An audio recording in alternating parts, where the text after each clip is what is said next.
tout d'abord, je suis universitaire, donc enseignant-chercheur à l'Université de Strasbourg. C'est pas très loin. J'enseigne la chimie. Mais dans la chimie, il n'y a pas que des molécules qui sont mauvaises. Il y a aussi des molécules qui sont extrêmement intéressantes, en particulier une qui est l'eau. Et durant toute ma carrière, je me suis intéressé à ce qui se passait dans l'eau. Et à force de m'intéresser à ce qui se passait dans l'eau, évidemment, je suis tombé dedans. Et maintenant, je m'intéresse à l'eau elle-même et non plus à ce qu'il y a dedans. Parce que, pour comprendre les propriétés, vous allez voir qu'on a besoin de choses assez extraordinaires. Et tout ce que je vais dire, une partie de ce que je vais dire, vous allez le retrouver la semaine prochaine sur France 5. Il va y avoir un documentaire qui va être diffusé, je vous donnerai les références. Donc tout ça pour vous dire que ce sont des choses qui sont à la fois extrêmement pointues, mais qui commencent à diffuser dans le monde. Parce que comme vous le savez, si on commence à parler de ces choses-là à la télévision, les médias sont plutôt frileux. Et s'ils se lancent dans ce genre de choses, c'est que, évidemment, ils pensent qu'on est vraiment sur quelque chose d'important, puisqu'il faut informer la population. Voilà, donc si vous voulez me contacter, vous oubliez le téléphone, parce que je suis rarement dans mon bureau, toujours à droite et à gauche. Par contre, je réponds en général aux emails. Donc l'email est assez simple, c'est henri@unistra.fr. Henri, c'est mon nom. Unistra, c'est l'université de Strasbourg. .fr, c'est parce qu'on est en France. Donc l'email est assez facile. Normalement, j'aurais dû faire la conférence Quel eau boire, j'avais été contacté, mais il se trouvait des choses assez intéressantes, que j'étais à ce moment-là en Afrique du Sud. Et devinez ce que je faisais en Afrique du Sud. Eh bien, j'allais au grand congrès qui a lieu tous les ans de bioélectromagnétisme. C'est-à-dire que tous les ans, les scientifiques se réunissent et font le point sur ce qui se passe dans les champs électromagnétiques et la matière vivante. Et ça, on va en parler évidemment aussi, c'est important. On va parler d'eau et d'électromagnétisme.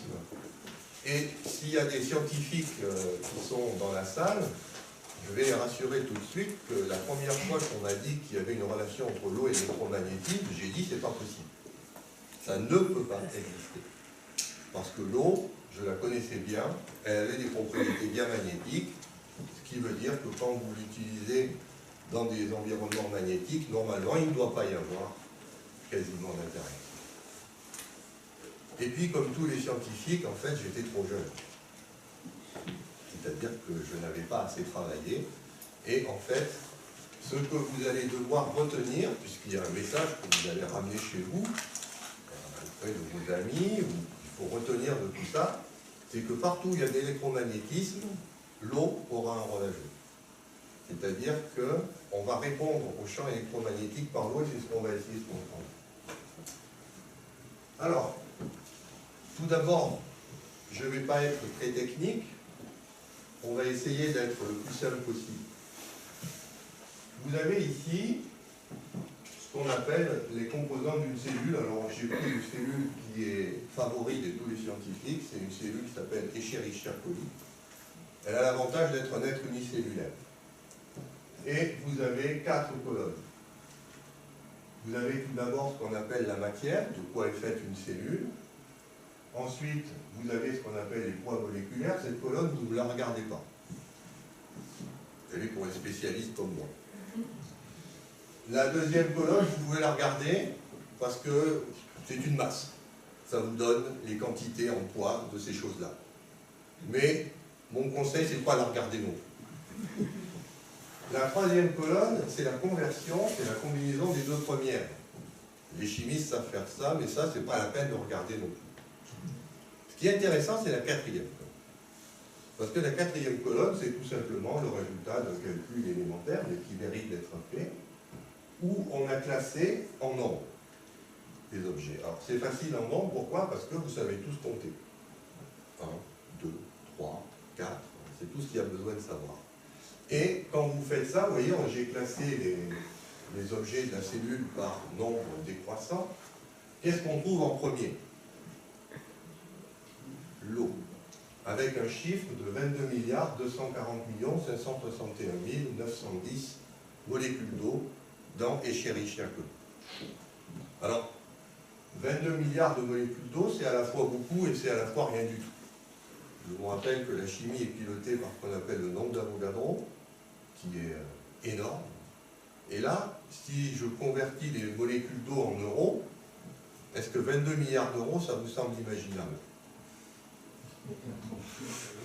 Oui. Je peux vous dire qu'il y a des gens qui ont des fortunes de 22 milliards d'euros. Pour le nombre d'Avogadro, c'est plus compliqué. Parce que le nombre d'Avogadro, je vais vous donner une petite clé de décodage, c'est à peu près le nombre d'étoiles dans l'univers. Est-ce que vous pouvez concevoir une fortune qui est égale au nombre d'étoiles dans l'univers? Voilà, c'est la différence d'échelle. C'est-à-dire que l'eau liquide que vous voyez, c'est dans 18 grammes d'eau, vous avez à peu près autant de molécules d'eau que d'étoiles dans l'univers. Alors que dans cette petite cellule, qui est une cellule vivante, vous avez à peu près 22 milliards. Donc vous voyez que le monde biologique est déjà un monde intéressant, qu'on peut compter. On n'est pas obligé d'aller dans des chiffres très hauts. Ce qui est important ensuite, c'est le deuxième composant. Il y en a 122 millions à peu près, vous voyez, ce sont les ions.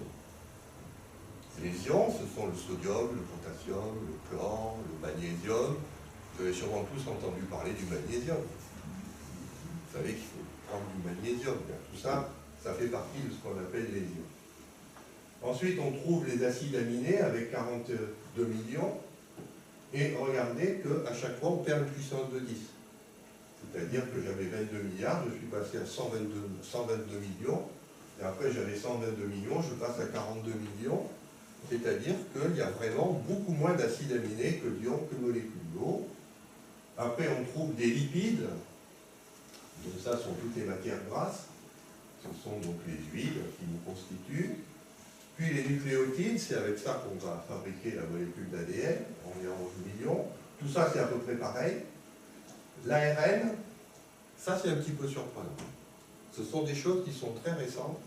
Il y a beaucoup d'ARN dans une cellule parce que l'ARN a un rôle très important dans la reproduction des protéines.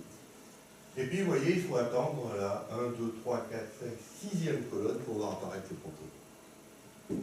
C'est-à-dire que si vous voulez dire qu'est-ce que c'est que la vie, si vous êtes un jour posé cette question, si vous ne l'avez pas posée, c'est grave, il est encore temps que vous la posez. Et si vous voulez le poser, souvent les gens disent, bah la vie c'est quoi? On se pince la peau comme ça, je suis un être vivant. On a l'impression que c'est des protéines, une matière organique, alors que ce tableau vous montre que pas du tout. La vie réside évidemment dans ce qui est majoritaire dans la cellule, et qu'est-ce qui est majoritaire dans la cellule? De l'eau et des ions. Et c'est en ce sens que je suis quelqu'un d'un petit peu hors norme, parce que je prétends que la vie c'est de la chimie minérale et pas de la chimie organique. Et pour me baser là-dessus, évidemment, j'utilise le fait qu'une cellule c'est d'abord de l'eau et ensuite des ions. Et les relations entre les eaux et les ions, c'est de la chimie minérale, ce n'est pas de la chimie organique. Voilà pour l'eau. Alors, on peut aussi faire un petit calcul qui est beaucoup plus instructif que tous ces chiffres qui sont durs à retenir. Vous prenez la quantité d'eau, donc 22 milliards 240 millions, vous additionnez tous les chiffres, ça vous donne 22 milliards 437 millions et vous faites le rapport. Et vous trouvez ce chiffre que vous allez retenir, qui est facile à retenir, c'est 99. Vous êtes fait à 99% de molécules. C'est pour ça que quand je vais vous dire que l'eau a des propriétés en relation avec l'électromagnétisme, si vous êtes fait à 99% d'eau, vous allez avoir des relations avec tous les champs électromagnétiques. C'est une évidence. Ce n'est même pas une hypothèse. C'est une évidence. S'il y a un lien entre l'eau et l'électromagnétisme, comme on est fait essentiellement d'eau, ça veut dire que toutes ces ondes électromagnétiques auront un effet sur l'eau. Donc ça, je vais le développer. Une petite coupe d'eau. Voilà. Pour moi, la vie, c'est ça. Je vous regarde, là, il y en a des gens qui ont des t-shirts, il y en a des gens qui ont des pantalons, il y en a qui ont des cheveux longs, il y en a qui sont jeunes, il y en a qui sont âgés. qu'est-ce que c'est qu'un être vivant? C'est vous êtes avant tout un tube. Vous êtes un tube polaire. C'est-à-dire qu'il y a quelque chose qui vous traverse, mais dans un sens.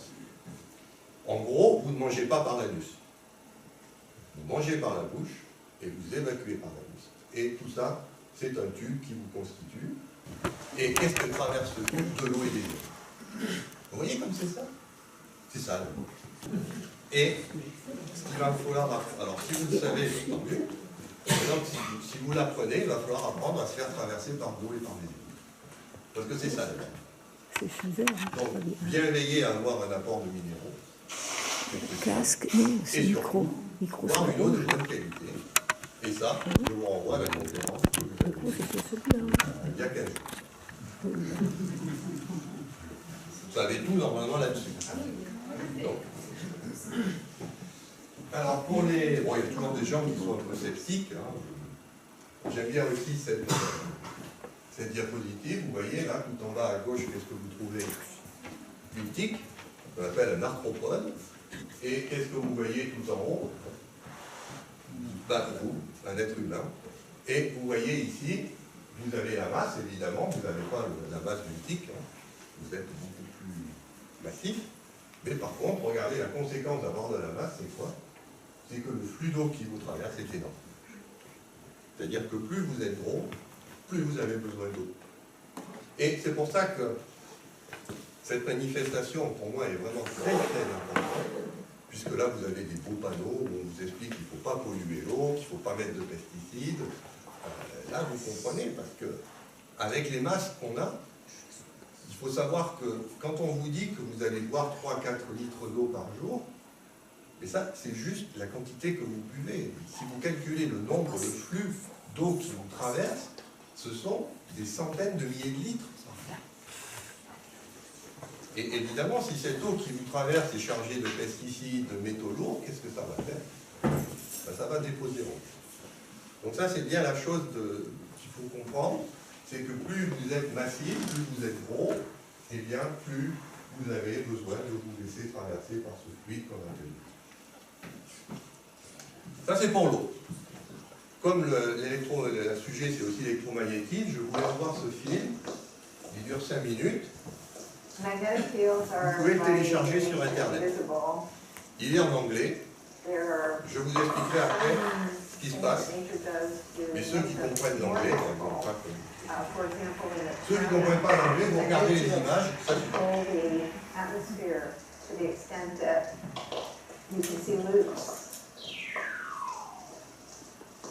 we consider that those loops are in fact figures of the magnetic field of this wave.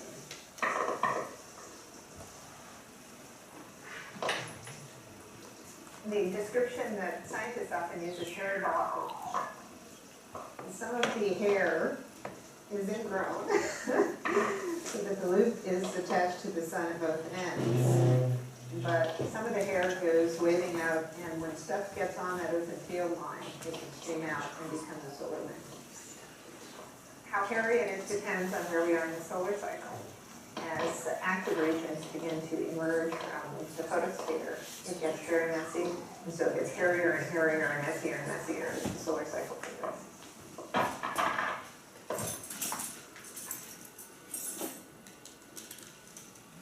And there's no active region around. The magnetic field can be generated just by the turbulent motion itself. And what you see is that all the magnetic field tends to be crushed and centralized in these intergranular lanes in between the bulbs. So if you're looking at the surface, you see these little dancing dots. And they'll appear, they'll emerge, and then they'll move around, and they'll hit each other, and they'll cancel, or at least merge. Things happen on many different time scales. Photons take hundreds of thousands of years to random walk their way from the core all the way out to where we see them in the photosphere, yet a millionth of a second of reconnection or something that completely changes the topology of the corona.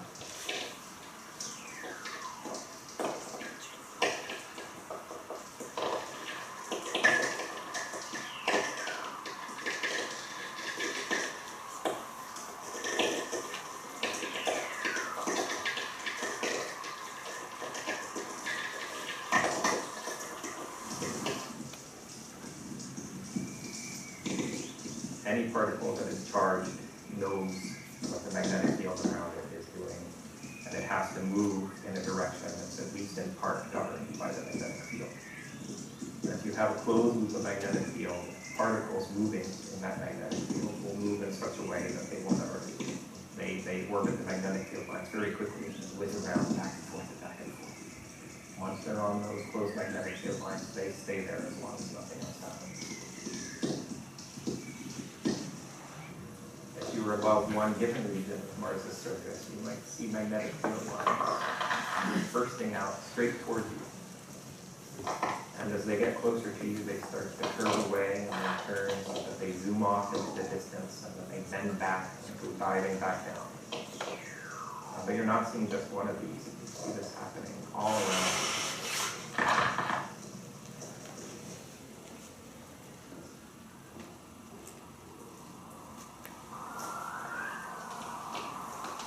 Essentially, the Earth is like a bomb. The magnetic field lines go from the positive pole to the negative pole, almost like circular. In the Arctic, where the magnetic field lines go a long, long way out, away from the Earth, if you go far enough away, they get so weak that the field which is being brought here by the solar wind of the sun actually interacts and almost neutralizes the Earth field. And therefore the particles which are attached to these fields can come out and bombard the atmosphere, and that creates the aurora borealis.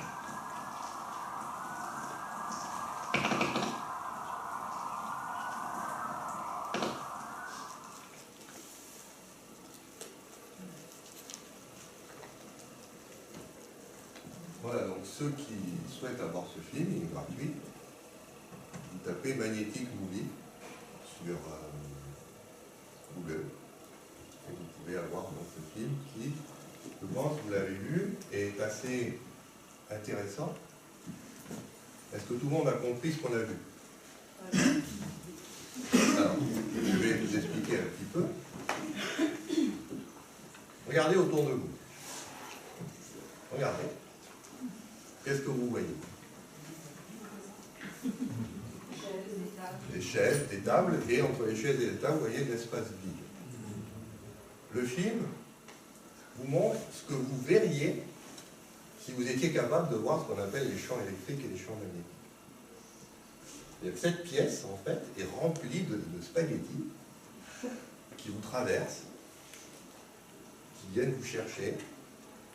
Et vous avez vu qu'à un moment donné, il y avait des petites boules bleues ou rouges qui circulaient. Vous savez ce que c'est? Ce sont des particules chargées qu'on a colorées pour que vous puissiez voir ce que font ces champs magnétiques sur les charges.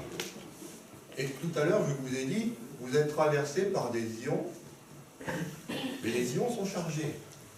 Et donc ces petites boules bleues, ces petites boules rouges représentent les ions qui vous constituent. Et qu'est-ce que font ces petites boules?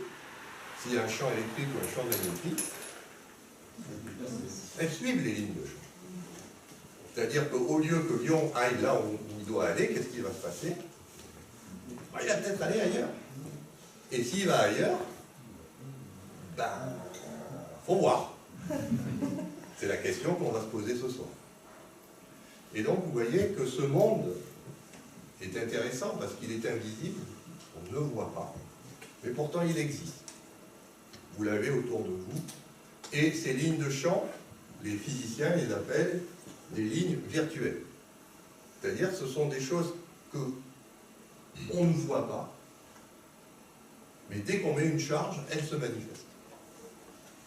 Et c'est pour ça que dès que vous allez parler d'électromagnétisme, vous allez tout de suite faire référence à ces deux concepts qu'on appelle le champ électrique et le champ magnétique. Le champ électrique, dont l'unité c'est le volt par mètre, c'est-à-dire la quantité de tension que le gradient de tension par unité de longueur, et la densité de flux magnétique qu'on a pris l'habitude de nommer en l'honneur de Nikola Tesla, c'est-à-dire c'est une unité qui donne une idée de la force du champ magnétique. Et pour que vous soyez tout de suite à l'aise, je vous rappelle qu'un Tesla, c'est un champ qui est énorme. Le champ terrestre fait quelques micro-Tesla, c'est-à-dire 10.6. Donc c'est une unité assez grosse. Le volt, je pense que vous le connaissez tous, cette unité. C'est des unités qu'on trouve sur les piles. Hein. Vous allez tous acheter des piles de 2,5 volts. Et je vous signale, pour ceux qui ne savent pas, qu'entre vos pieds et votre tête, vous avez plusieurs centaines de volts de différence.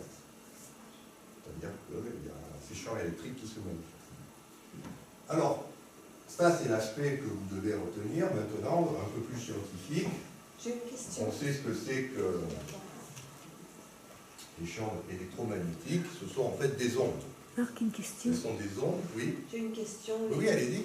Les nuages verts, c'était joli, mais est-ce que ça c'est la masse de tous ces champs magnétiques? Alors, les nuages verts qu'on voyait, c'était les ondes qui sont émises, c'est plus les champs. C'est ce que vous voyez là. D'accord. C'est-à-dire que ce sont des choses qui se propagent. C'est-à-dire qu'une fois que vous les avez émises, elles se propagent dans l'espace de façon plus ou moins sphérique. C'est pour ça que vous aviez ces cercles concentriques verts. Et il faut savoir que ces ondes partent vers l'univers complètement. C'est-à-dire que si ce sont des ondes de fréquence suffisamment élevées, elles vont voir la Lune, puis Mars, puis elles quittent le système solaire. Ce qui fait que chaque fois, par exemple, l'émission que vous allez voir sur France 5 la semaine prochaine, elle pourra être vue sur un débarrement dans quelques milliards d'années. Parce que l'onde va arriver jusque là-bas. Donc ça, c'est les deux aspects que vous avez avec le magnétisme et l'électricité. C'est que vous avez ces lignes de champ qui vont vous donner comment les charges réagissent. Et les charges, je vous ai dit, c'est les ions, c'est ce qui vous constitue. Et puis vous avez ces ondes électromagnétiques que vous utilisez, puisque vous avez tous un téléphone portable, vous avez tous une télévision.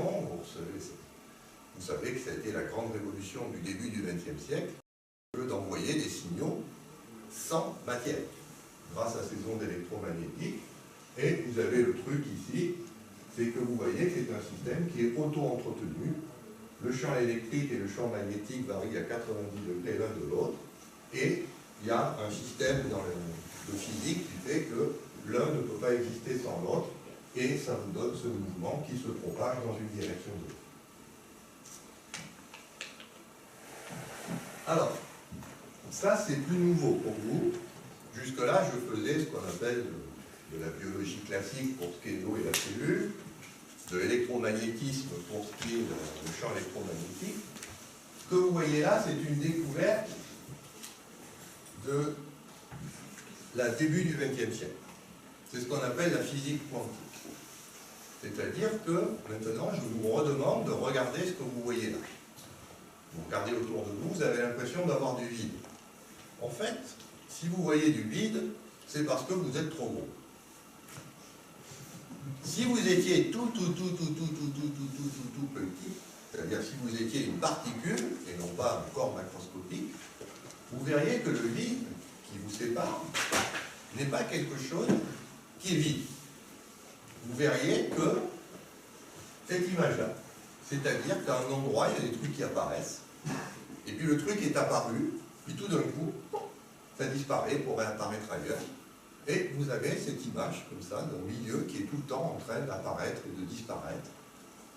Et ce qu'on a appris de la physique quantique, c'est ce qui apparaît et disparaît, c'est quoi? C'est des ondes électromagnétiques. C'est-à-dire que le vide est plein d'ondes électromagnétiques. Et c'est ça qui va être intéressant pour ce qui nous concerne.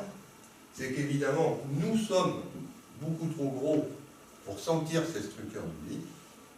Mais par contre, il existe en nous un objet qui est tout petit, dont on est fait de 22 milliards, c'est la molécule d'eau. Et elle le voit, ça. Et c'est évidemment là où se place tout le changement de paradigme. Pourquoi on va vraiment passer dans ce 21e siècle dans une nouvelle biologie? Parce que jusqu'à présent, les physiciens négligeaient cette structure du vide. On pensait que le vide était vide. Et si le vide n'est pas vide, et si l'eau séparée au vide, on va voir apparaître des propriétés qu'on ne pensait pas être les propriétés de l'eau. Donc on est dans ce paradigme, et pour vous convaincre que le vide n'est pas vide, parce que quand on dit le vide n'est pas vide, tout de suite les gens, ça y est, je suis tombé dans un asile, c'est que c'est une chose qui est bien connue en physique. vous avez ce qu'on appelle la perméabilité du vide et la permittivité du vide, qui sont désignées par deux constantes, mu0 et epsilon0, et ces constantes ne sont pas nulles. C'est-à-dire que le vide a une impédance électrique. Et si le vide a une impédance électrique, c'est qu'il n'est pas vide. C'est tout bête. Maxwell, 1856. Voilà. Alors, maintenant, on va regarder l'eau à nouveau, mais non plus sous sa forme macroscopique, ce qu'elle est à l'état liquide. Et ça, on a vu une époque extraordinaire, c'est une simulation informatique de ce qu'est l'eau liquide. Je vous rappelle tous que vous n'avez qu'à prendre un verre d'eau et regarder. Si vous étiez de la taille d'une molécule d'eau, voilà ce que vous verriez. Vous verriez ces systèmes qui n'arrêtent pas de fluctuer, de bouger. Et lorsque je vous dirai que les petites boules bleues sont chargées positivement, qu'est-ce qui se passe si ces boules bougent? Ben, ça crée des courants. Et d'après les lois de Maxwell, s'il y a des courants, il y a des champs magnétiques et il y a des champs électriques. Et donc c'est ça la nouveauté, c'est que l'eau a cette capacité, comme c'est un milieu polaire fluctuant, à créer des champs électromagnétiques fluctuants. Et ces champs électromagnétiques fluctuants qui viennent de la matière vont se coupler avec les champs électromagnétiques fluctuants qui viennent du vide pour vous donner cette substance magique qu'on appelle l'eau. Il y a un couplage électromagnétique fondamental entre ces deux choses. Alors, ça c'est un peu technique, je vais passer assez rapidement, mais j'en ai besoin pour vous expliquer ce qui se passe. Si vous regardez le vide, maintenant vous savez que vous allez voir des petits trucs comme ça qui popent. Vous pouvez vous poser la question, la molécule d'eau va faire quoi avec ça? Eh bien, elle va tout simplement se servir. C'est-à-dire que ces choses-là qui popent du vide, ce sont des champs électromagnétiques. On les a écrits ici en potentiel vecteur et en potentiel électrique. Et ici, vous avez l'eau. C'est-à-dire que l'eau, elle a ce qu'on appelle les niveaux d'énergie. Et chaque fois qu'elle voit une fluctuation comme ceci, elle peut s'exciter. C'est comme si on lui envoyait un ballon. Qu'est-ce qui se passe quand on est en... Bien, enfin, je n'ai pas fait exprès. C'est le Coupe du monde de football. Regardez ce qui se passe quand vous avez des joueurs sur un terrain. Qu'est-ce qui se passe quand un joueur reçoit un ballon? Ben, il s'agite. Il s'excite. Alors que s'il n'a pas le ballon, il n'est pas excité. Le ballon, c'est pareil. Sauf que l'eau, elle s'excite avec le vide. C'est pas banal. Mais c'est comme ça. Elle va chercher les ballons dans le vide. Et alors, après, il y a une loi de la nature qui nous dit que, bah oui, si on prend un ballon dans le vide, ça coûte de l'énergie. Et vous avez sûrement dû entendre parler de cette loi qui dit que rien ne se perd, rien ne se crée. Cette énergie, on l'a piquée quelque part, il va bien falloir la rendre. Et donc, c'est là où la magie de la chose opère, c'est que si la molécule d'eau est toute seule, elle s'ennuie. Donc, qu'est-ce qu'elle va faire avec son ballon? Elle va faire quelques dribbles comme ça. Puis après, elle va rendre le truc au vide en disant, bon, prends ton truc, reprends ton ballon. Ah oui, mais si j'ai pris et rendu, en loi de conservation de l'énergie, tout est bon. Parce qu'au final, il ne s'est rien passé. Ça s'appelle une excitation virtuelle. Là où le jeu devient intéressant, c'est s'il y a deux joueurs. Pourquoi? Parce que quand je m'excite avec le vide et je prends mon ballon, qu'est-ce que je peux faire avec ce ballon? Au lieu de le rendre vide, ce qu'on appelle en physique relaxer, vers le fondamental, je peux faire une passe à mon voisin. Et c'est lui qui devient excité. Moi, je redeviens non excité. Et c'est là où ça devient intéressant, c'est qu'à partir du moment où on est deux, celui qui a reçu le ballon, pour se désexciter, peut me le renvoyer. Et ainsi de suite.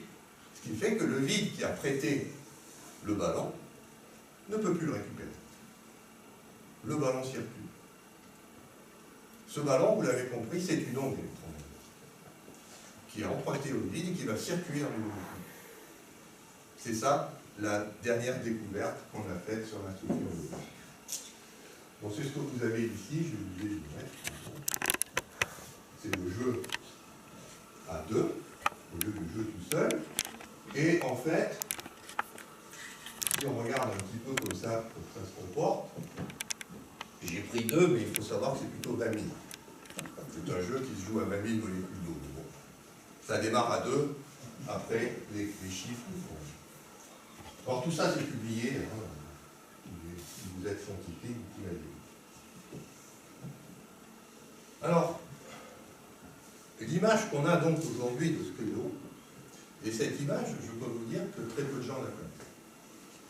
Vous avez une chance de pouvoir avoir ici quelqu'un qui vous explique ça, parce que vous ne trouverez pas ça dans les livres de physique, ça date de 2012.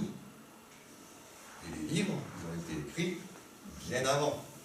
Donc, on n'a pas pu mettre toute cette information, elle sera dans les livres de physique dans 60 ou 70 ans. Oui, c'est à peu près le temps qu'il faut pour qu'on vérifie qu'il n'y a pas d'arnaque. Il y a qu'avant d'écrire un livre, on vérifie que tout ça c'est vrai. Alors, vous avez ici ce qu'on appelle les 2 états de l'eau. À gauche, l'eau incohérente, c'est en fait l'eau telle que vous la connaissez. On l'appelle incohérente parce qu'elle se comporte de façon individuelle et elle se comporte comme toutes les molécules. C'est-à-dire qu'elle ne vit que pour elle et les autres, elle s'en fout. À droite, vous avez l'eau cohérente. L'eau cohérente, elle, ne vit pas que pour elle. Elle vit en collectivité. Elle vit au contact d'autres molécules et elle partage, maintenant vous savez quoi, ces ondes électromagnétiques sont partagées et font le lien entre ces molécules. Alors, vous avez ici la petite clé. Ce qui va jouer, c'est la température. À moins 40, il n'y a que de l'eau cohérente. C'est-à-dire que toutes les molécules d'eau sont impliquées dans un jeu collectif. Il n'y en a aucune qui joue solo. Et plus vous montez la température, eh bien, plus la proportion d'eau cohérente chute, et plus la proportion, évidemment, d'eau incohérente augmente. Jusqu'à ce que vous arrivez à cette fameuse température de 100 degrés Celsius, je pense que vous connaissez tous, c'est la température où l'eau liquide devient gazeuse, et là, ça veut dire que toutes les molécules d'eau jouent solo. Il n'y a plus de jeu collectif. Toutes sont individuelles. Voilà, donc... Tu peux préciser qu'à moins 40, on peut avoir de l'eau liquide. C'est probablement pas évident. J'allais le dire. Il y a toujours des gens qui disent, oui, mais l'eau, ça gèle à 0. Non. Ce qui gèle à 0, c'est de l'eau avec du gaz. Parce que n'oubliez jamais que quand vous prenez votre eau, vous allez au contact d'une atmosphère. Et que vous avez ce qu'on appelle des bulles de gaz. Et ce sont ces bulles de gaz qui vous font congeler l'eau à 0 degré. Si vous retirez ces bulles de gaz, si vous retirez tout ce qui est pesticides, métaux lourds, ions, c'est-à-dire que vous prenez de l'eau ultra pure, on peut la mener jusqu'à moins 40 sans qu'elle cristallise, sans qu'elle fasse.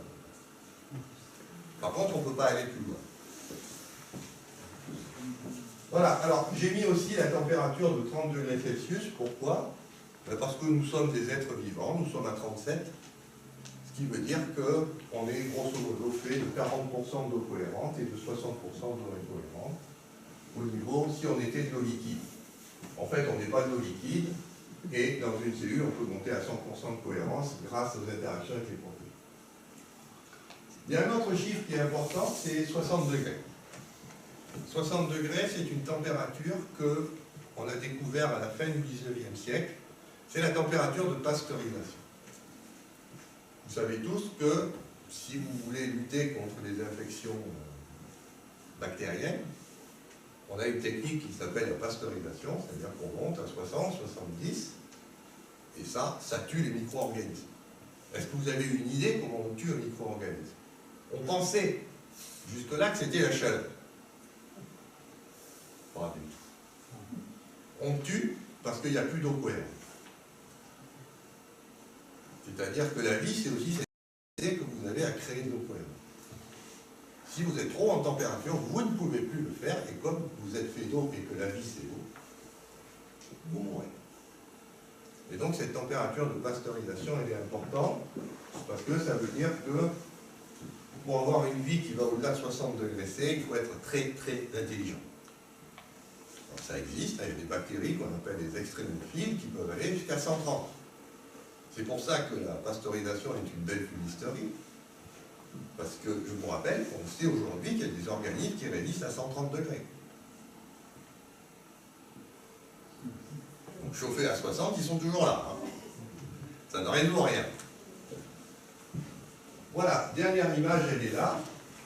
C'est que pourquoi, vous allez me dire, bah, tout ça, pourquoi on le découvre que maintenant? Bah, parce que ces domaines de cohérence, ils sont tout petits. Ils sont de l'échelle du nanomètre.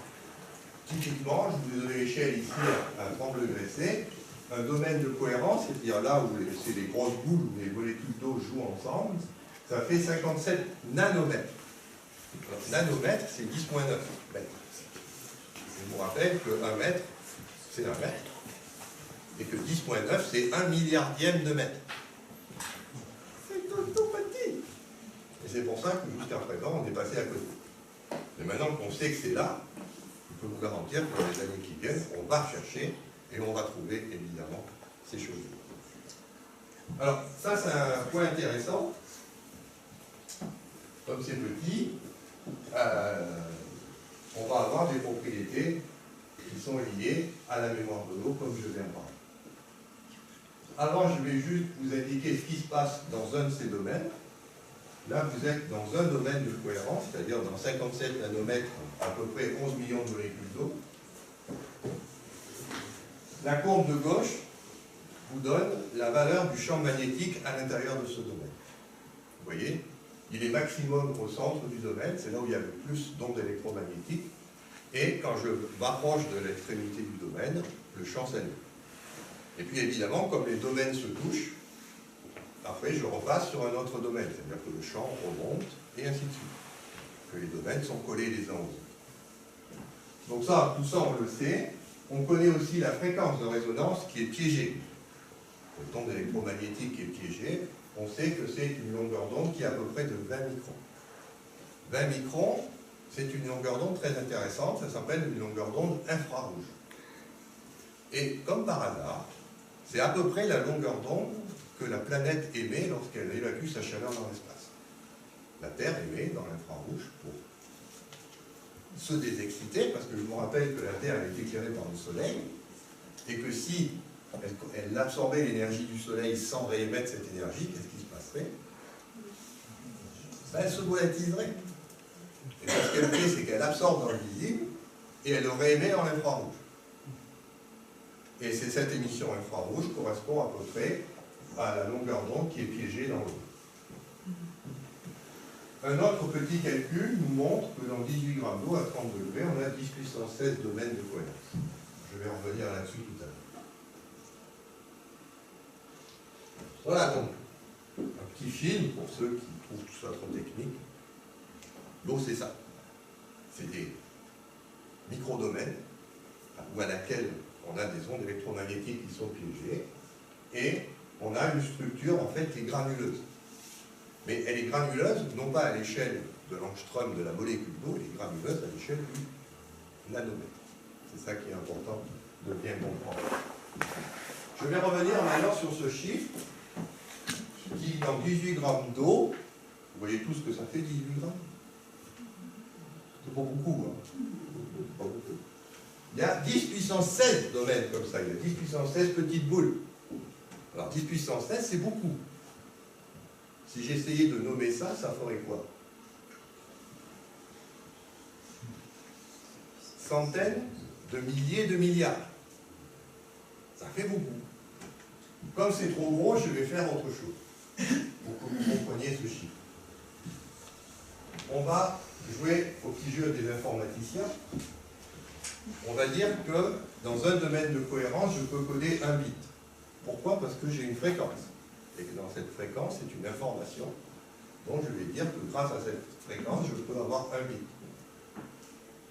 Je pense que vous savez tous qu'un octet, c'est 8 bits. Avec 8 bits, on fait un octet. Et je pense que vous savez tous que l'octet, c'est l'unité pour donner les capacités de mémoire dans les ordinateurs, ou dans les DVD, ou dans les disques durs. Et donc, dans 18 grammes d'eau, on a 1 pétaoctets.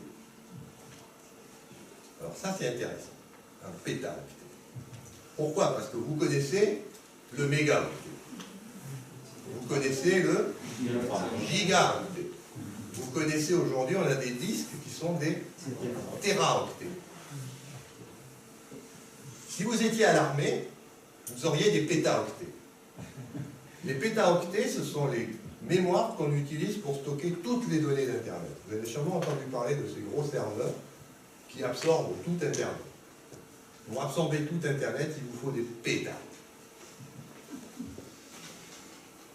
Et je vous rappelle que ces serveurs Internet, on est obligé de les mettre en Antarctique sous la glace tellement ils chauffent. Et moi, je vous dis, dans 18 grammes d'eau, vous avez un péta. Ah! Et que si je prends 18 litres d'eau, ça me fait un hexaoctet. Il y a encore 1000 de plus, 1000 pétas. Alors, pour que vous compreniez ce que c'est que les hexaoctets, je vous ai mis ici les débits Internet.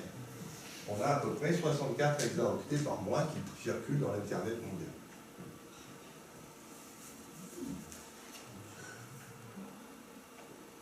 Quand on vous dit que l'eau a une mémoire, vous voyez ce qu'on veut dire? Parce que là, je parle de 18 grammes, de 18 litres, mais songez à un océan. Ah ben, je suis content d'être venu. Évidemment, c'est énorme. C'est-à-dire que si jamais vous étiez capable, on serait capable d'écrire au sens, dans ces domaines de cohérence, on pourrait stocker un bit, on a une mémoire fantastique.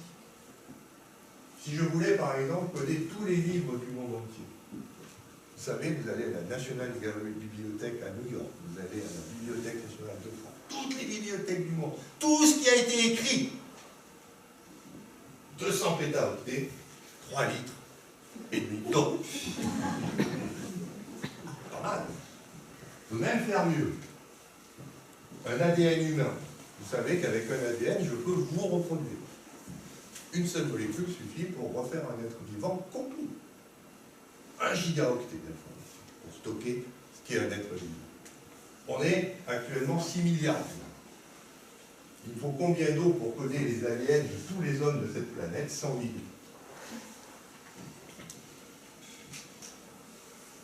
Comme disait Richard Feynman, il y a beaucoup de place, au fond. Beaucoup, beaucoup, beaucoup. Et on peut coder sur un océan, on peut coder toute la vie bactérienne, toute la vie virale, tout ce que vous pouvez imaginer comme vie sur Terre, et peut-être même de la vie extraterrestre. Si on en croit certaines, qui sont fabriquées par les extraterrestres. Donc, aujourd'hui, parler de la mémoire de l'eau a un sens. Ça a un sens précis dans ces couplages entre les ondes électromagnétiques du vide et les ondes électromagnétiques que l'eau est capable de créer par ses mouvements. On a les moyens de créer des mémoires fantastiques. Vous savez tous, c'est pas parce qu'on a de la mémoire qu'on fait les choses. Il ne suffit pas de stocker, il faut savoir aussi faire deux choses, lire et écrire. Sinon, ça ne sert à rien. Et c'est là où interviennent donc les travaux de Luc Montagnier, qui vous montrent qu'on est vraiment allé très loin, c'est-à-dire qu'on peut à la fois lire et écrire. Il l'a démontré. Alors là, je vais aller assez vite, parce que ça fera l'objet du reportage que vous verrez samedi prochain à la télé. Pas de moins que je n'ai pas beaucoup de temps. C'est dans 15 jours. Donc, grosso modo, qu'est-ce qu'il fait? Il veut montrer qu'on peut lire et écrire dans l'eau. Donc voilà, il va prendre un ADN, peu importe, bon, comme il travaille avec le virus du sida, il a fait un ADN du sida, mais c'est pas grave. Et il va le diluer. Diluer, ça veut dire retirer l'ADN. Pour mettre à la place de l'eau. Évidemment. Ensuite, une fois qu'il a un tube d'eau pure, il a dilué, il va constater que ce tube émet une onde électromagnétique. Alors ça ne vous surprend pas, parce que je vous ai expliqué qu'il y a un mécanisme qui permet de comprendre. Cet onde, il va l'envoyer par Internet, il va l'enregistrer sur une carte son sous forme d'un fichier MP3, Vous voyez qu'on est bien au XXIe siècle. Il l'envoie par Internet à un autre labo, qui est en Italie. En Italie, ils reçoivent le fichier MP3 et ils le font jouer à un tube d'eau pure qui n'a jamais vu d'ADN. Ensuite, une fois que l'eau a écouté, on met les nucléotides, on met la petite enzyme qui permet de souder tout ça, et on recrée l'ADN initial, rien qu'avec de l'eau et des nucléotides, sans avoir le brin d'ADN matériel. On peut lire et écrire. La science le sait aujourd'hui.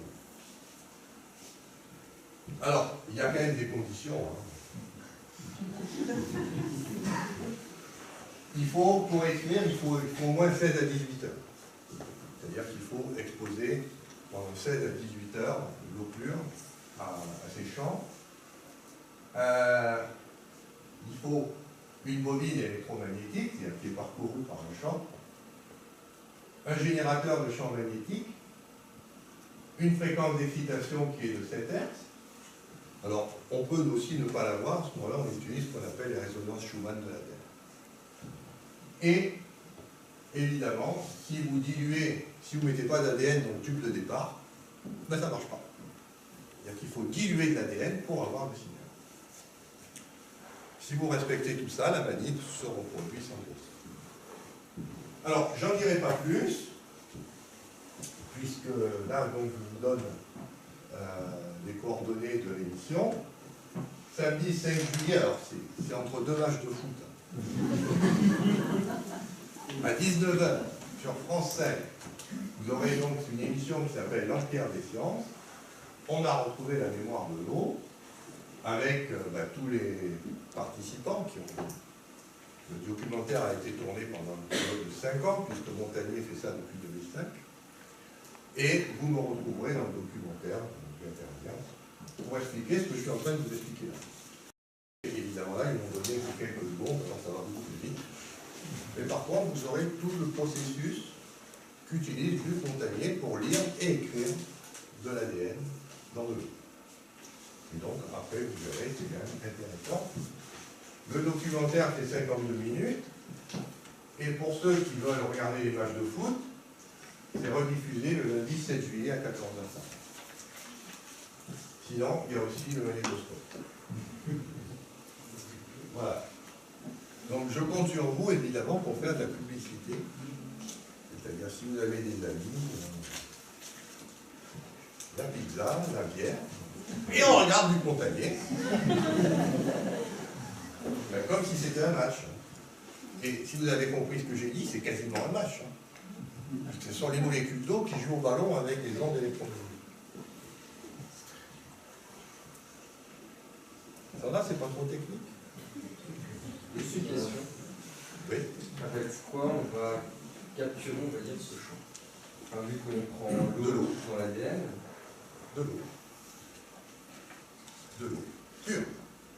D'eau distillée. Non, mais il faut savoir maintenant que l'eau est un milieu dans lequel on peut lire et écrire. C'est comme quand on veut écrire, je sais pas, je veux écrire une lettre à ma fiancée, je prends une feuille de papier. Là, vous voulez écrire, vous prenez de l'eau. Et vous comprenez maintenant pourquoi vous avez de l'eau dans votre corps? C'est peut-être pour ça, et pas pour autre chose. Alors évidemment, je ne vais pas rentrer dans ces détails, mais ça a plein d'applications. Ce que cherche Luc Montagnier, en particulier, comme vous l'avez vu sur le texte, c'est que si maintenant on peut dématérialiser, on n'a plus besoin d'avoir de la matière mais des ondes, ça veut dire qu'on pourra peut-être vous soigner avec des ondes. Et vous connaissez tous le problème de la médecine actuellement, c'est qu'on vous donne des médicaments qui ont des effets secondaires. Avec les ondes, c'est une autre affaire. On va pouvoir vous soigner sans effet secondaire. Parce qu'on dématérialise le médicament. Non mais je vous dis, ça va faire du bruit. Ça va faire du bruit. Alors évidemment, c'est en lien avec l'homéopathie, pour ceux qui sont homéopathes ou qui utilisent cette technique, évidemment, on a là un support scientifique pour la manière dont fonctionne le médicament homéopathique. Je ne vais pas rentrer dans ce détail-là parce que mon intérêt, c'est évidemment de vous parler d'un autre problème, ça c'est le côté eau, Mais dans la conférence, il y a aussi le côté électromagnétique. Mais je voudrais quand même vous dire quelques mots là-dessus. Alors, tout de suite, pour que les choses soient claires, tout ce qui est au tableau, là, tension électrique, aimant, vortex, lumière, son, mot, bénédiction, ondes subtiles, sont des choses qui sont susceptibles d'interagir avec les ondes qui sont stockées dans l'eau. C'est-à-dire que, à la limite, quand vous voyez le curé qui commence à bénir l'eau, ne rigolez pas. Physiquement, il peut se passer quelque chose lors d'une bénédiction. Pourquoi? Parce que vous êtes des émetteurs infrarouges. Et quand vous approchez vos mains de l'eau, ce sont des ondes infrarouges que vous amenez. Comme l'eau stocke des ondes infrarouges également, il y a quelque chose qui passe. Vous passez dans le domaine des ondes, c'est-à-dire qu'il n'y a plus besoin de toucher. On peut faire les choses à distance. Oui, c'est du lourd. Même les curés, il va falloir qu'ils deviennent scientifiques. Vous savez, pas les curés. Alors, bon. Les mots, pourquoi? Bien parce que les mots, c'est des vibrations, les sons, enfin bref, il y a plein de choses qui vont faire que l'eau est réceptive à beaucoup de choses. Je ne vais pas rentrer dans tout ça parce qu'on n'a pas le temps. Je vais juste vous montrer des preuves. Que tout ça, ce n'est pas simplement des lucubrations de physiciens qui est complètement bourré le soir à 24 heures, c'est tout à fait. Cette molécule, vous la connaissez tous. Ça s'appelle le luminol. Le luminol, c'est la grande molécule qui fait qu'on ne peut plus tuer les gens. Je vous rappelle qu'il y a quelques années, on pouvait trucider quelqu'un, et ensuite, dans la scène de crime, on pouvait tout effacer, tranquillou. Aujourd'hui, vous savez qu'on ne peut plus. Parce que si vous tuez quelqu'un, il y a du sang. Dans le sang, il y a de l'hémoglobine. Et cette hémoglobine, c'est une molécule qui fait une taille de quelques nanomètres. Elle va se mettre dans les rayures du parquet, dans la petite rayure sur le mur, ce qui fait que vous aurez beau nettoyer, elle sera toujours là. Et les policiers, ils arrivent. Ils tartinent tout ça de luminol, tous les lieux du crime, ils envoient un rayonnement UV, et paf, s'il y a eu du sang, ça devient bleu. Et après, les techniques, on a ce qu'on appelle les PCR, que vous découvrirez dans le reportage de France 5.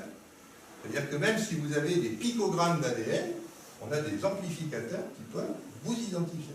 Vous étiez là, il y a des traces de sang, c'est vous le meurtrier. Ne faites plus de meurtre. Les probabilités d'être pris sont très fortes. Et si vous regardez la télé, parce qu'on voit ces séries policières, vous avez dû le voir.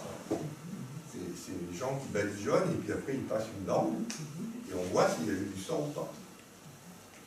Ça, c'est le luminol, c'est quelque chose qui est tout à fait chimique et classique. Regardez ce qu'on va faire. On va mettre ce luminol dans un tube scellé, dans l'obscurité, et pour les besoins pour que ça marche, il faut mettre un peu d'ions, parce que, comme je vous ai dit, les ions sont importants.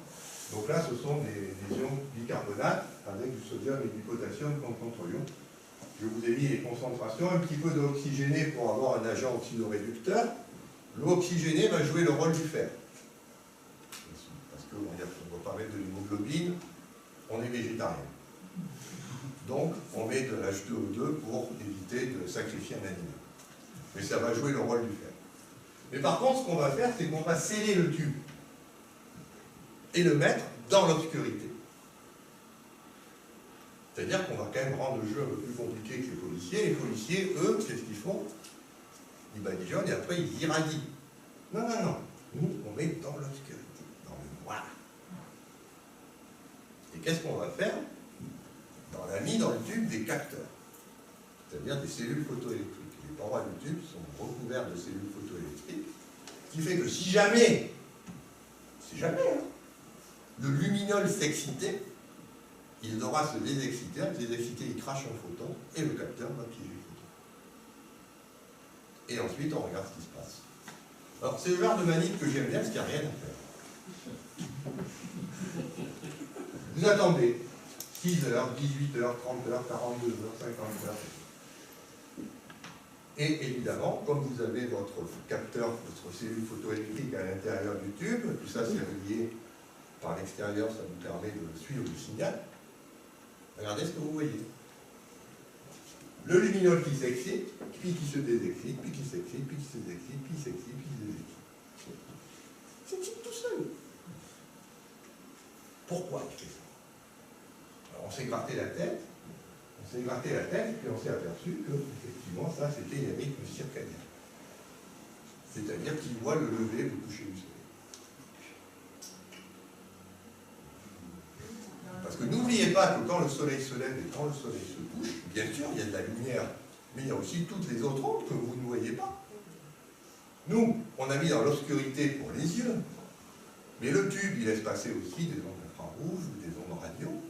Et chaque fois que le soleil se lève ou le soleil se couche, ces ondes changent et ça se couple avec l'eau qui est dedans.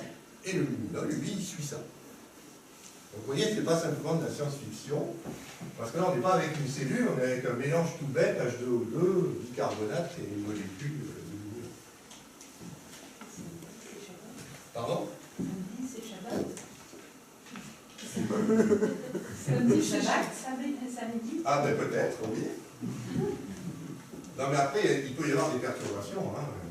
Je vous rappelle qu'on est l'habitude de voir le soleil, mais il y a aussi ce qu'on appelle les orages, les rayons cosmiques, il y a tout un...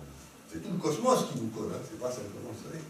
Donc de temps en temps, il peut se passer des choses bizarres, et d'ailleurs, les gens ont eu un coup de bol énorme. C'est que regardez ce qui s'est passé. C'est que pendant qu'ils étaient en train de regarder leur cellule photoélectrique, il y a eu une éclipse de lune. C'est-à-dire que le soleil est passé devant la lune. Regardez ce qu'a fait le lumineux. Il s'est excité comme un fou. Oh, alors qu'on est dans l'obscurité. Lui, il ne voit pas tout ça. Il dit, oh là, à l'extérieur, il y a un drôle de truc qui vient de se passer. Et puis, évidemment, il va se désexciter. 48 heures après l'éclipse, il se dit, bon, ça ne vaut plus la peine. Et ça, par contre, c'est intéressant. C'est que 70 heures après l'éclipse, il se souvient qu'il y a eu une éclipse. Et il se réexcite. C'est pas banal. Ce sont des expériences simples, reproductibles, qui vous montrent ce que je vous disais, la sensibilité de l'eau. Tout ce qui est champ électromagnétique. Donc pour ça, je mets la référence à chaque fois pour que vous sachiez que, pour ceux que ça intéresse, allez lire les articles, donc très intéressant de comprendre que le conférencier n'est pas juste là pour vous raconter une belle histoire, c'est que derrière tout ça, il y a de la science, il y a des gens qui publient, qui font des travaux. Alors, on va apprendre autre chose, et ça devient relativement intéressant. C'est que là, je suis à l'intérieur d'un domaine de cohérence. Pour ça, là, j'ai mis en angstrom, parce que je suis sur les toutes premières molécules d'eau à partir du sang. Et je vous montre la ligne en pointillé, c'est le niveau où l'eau est capable de se placer toute seule. C'est-à-dire en s'excitant avec le vide. Et là où les pics s'arrêtent, chaque pic correspond à une molécule d'eau, là où les pics s'arrêtent, c'est l'énergie qu'il faut pour arracher un électron à l'eau. C'est-à-dire lui prendre un électron. Vous voyez la chose qui est intéressante, c'est que si l'eau n'était pas excitée jusqu'à 12,1 électrons-volts,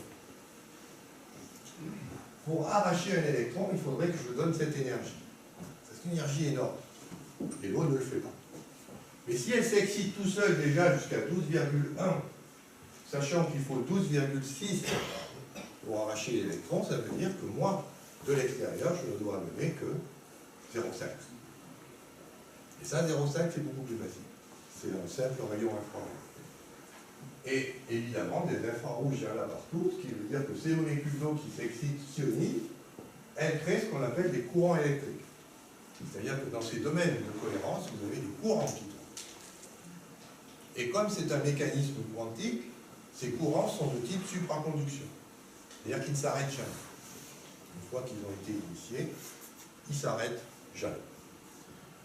Oui, mais s'il y a un courant qui tourne, ça veut dire qu'il y a une émission de champ.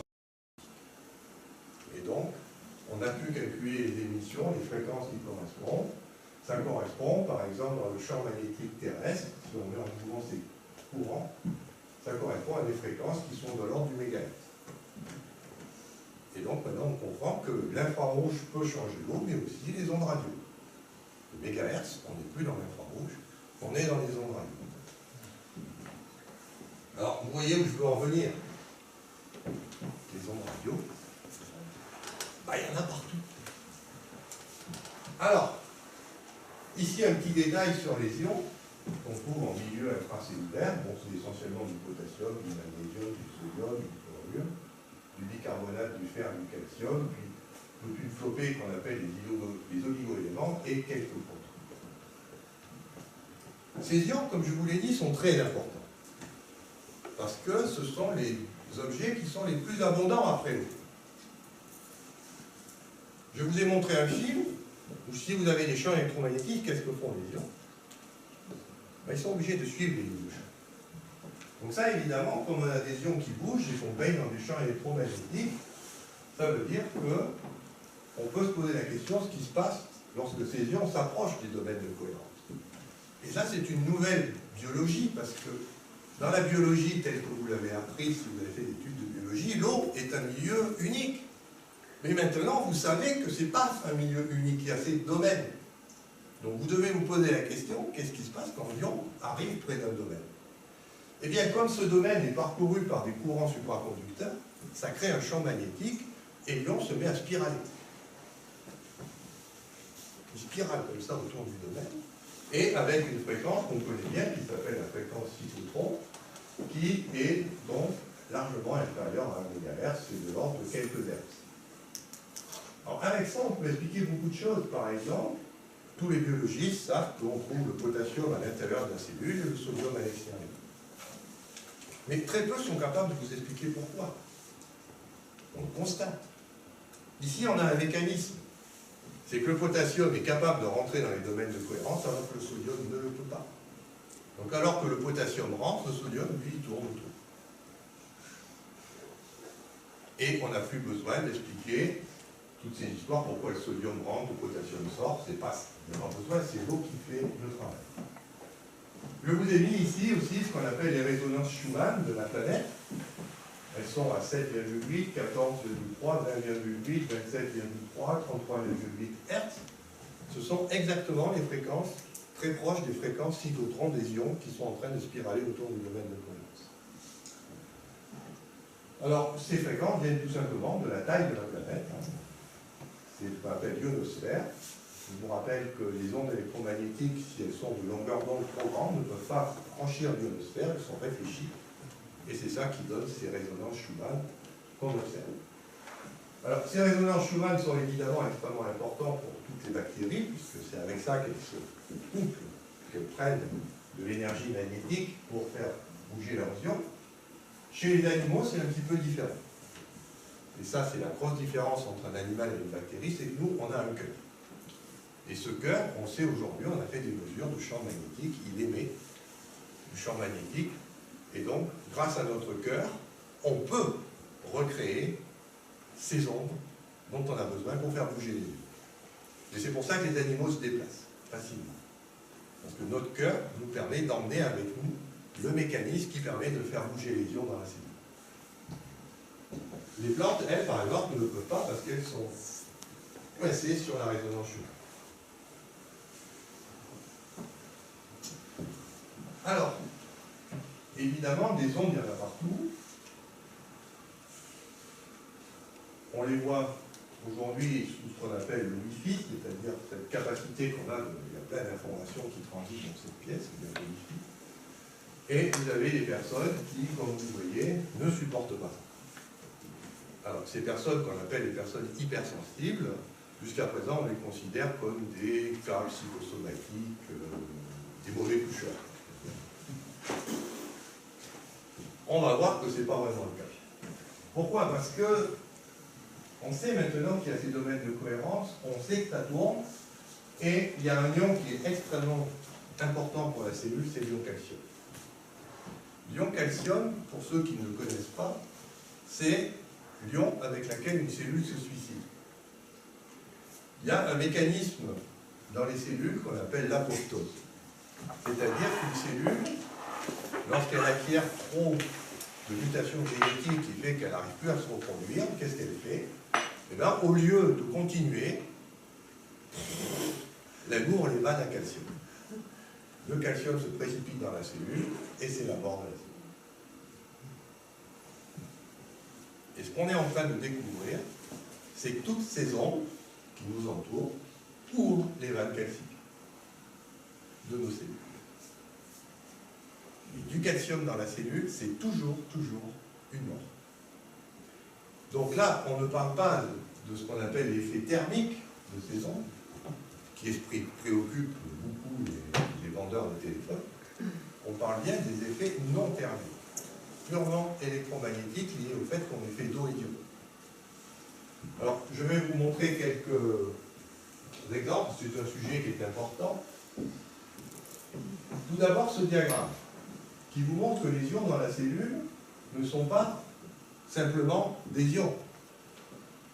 Vous le voyez, le calcium ici, il est écrit à droite. Ce diagramme vous montre que si je perturbe le calcium, vous suivez les lignes. Vous perturbez le phosphore, vous perturbez le manganèse, vous perturbez le magnésium, vous perturbez le zinc, vous perturbez le fluor et vous perturbez le soufre. Ah oui, mais si je perturbe le magnésium, j'ai d'autres lignes qui m'envoient vers le cuivre. Si je perturbe le cuivre, j'ai des lignes qui m'envoient vers le cadmium. Aïe aïe aïe! Vous comprenez que les ions dans la cellule, c'est hyper compliqué. C'est comme une toile d'araignée, si vous touchez à l'un, c'est l'autre qui mord. Et donc, c'est pas simple.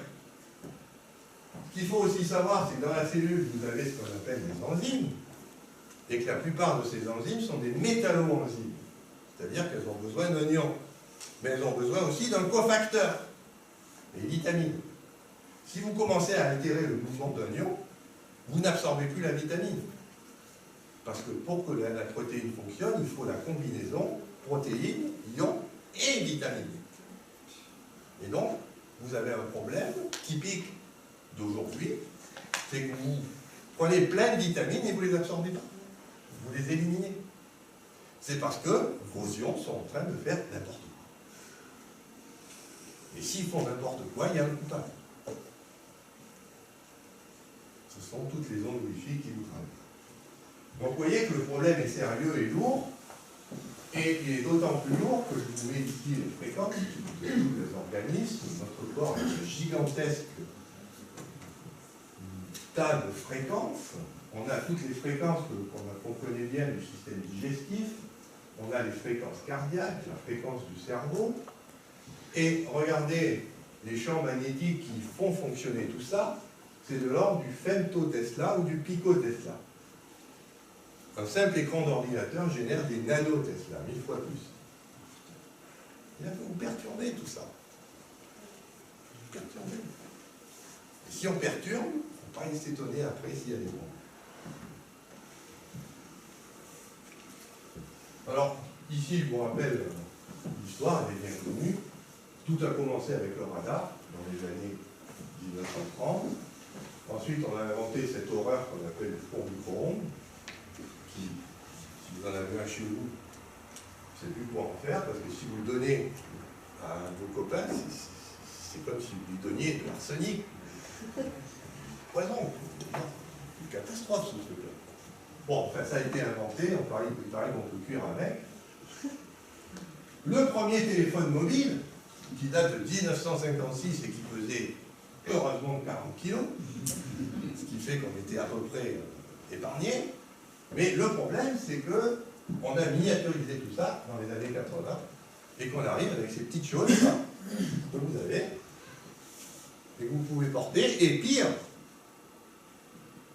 mettre à l'oreille, avant, vous savez, quand vous aviez 40 kilos, c'était dur. C'était dur. Aujourd'hui, c'est très facile. Et on en donne même aux enfants. Alors, voilà un petit peu la vie telle qu'on l'a aujourd'hui. Ce qui est remarquable pour moi, c'est que notre corps arrive quand même tout ça à gérer. Bon, des fois il y a des problèmes, c'est ça qui donne des pathologies.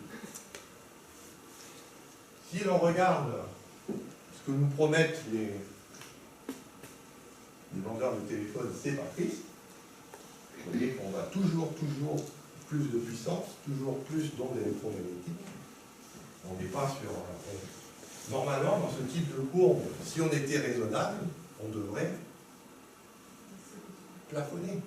Et après, diminuer. Vous le voyez, vous, le plateau? Non, on joue avec le feu.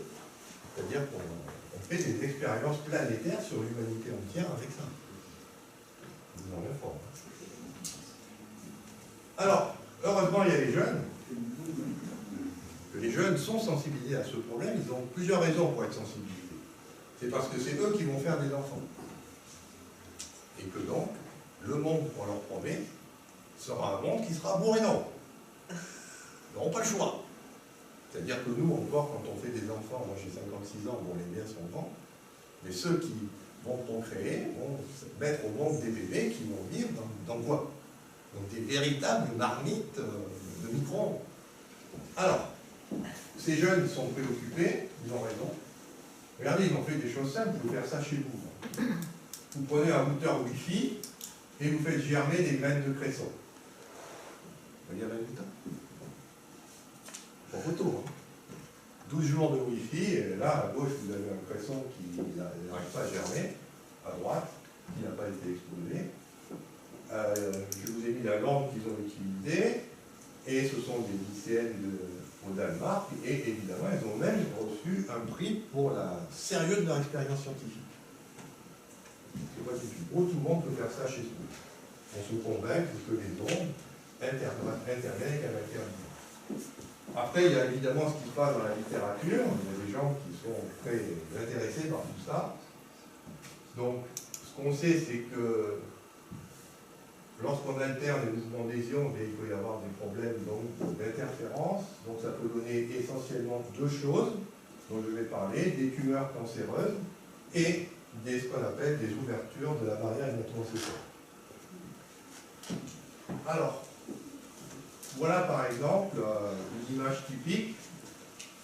À gauche, vous avez un rat qui n'a pas été exposé. À droite, un rat qui a été exposé pendant 2 heures à un rayonnement de 2 milliwatts par kilo. C'est ce qu'on appelle le DAS. C'est pas beaucoup, hein, 2 milliwatts par kilo, c'est très peu. Et vous voyez qu'on voit apparaître des zones marron à droite. Ces zones marron, c'est l'albumine qui diffuse depuis les vaisseaux sanguins jusque dans la matière cérébrale. Et si l'albumine diffuse, normalement, elle ne doit pas faire ça. Si elle fait ça, c'est qu'on a une barrière qui protège, qui s'ouvre. La barrière s'ouvre et tout ce qui est dans le sang peut passer dans le cerveau. On le voit ici aussi, il y a de temps en temps ce qu'on appelle des neurones noirs, c'est-à-dire qu'il y a des neurones qui se reproduisent et qui deviennent tout noirs, on ne sait pas pourquoi, mais ça on sait que c'est corrélé à l'exposition au champ électromagnétique.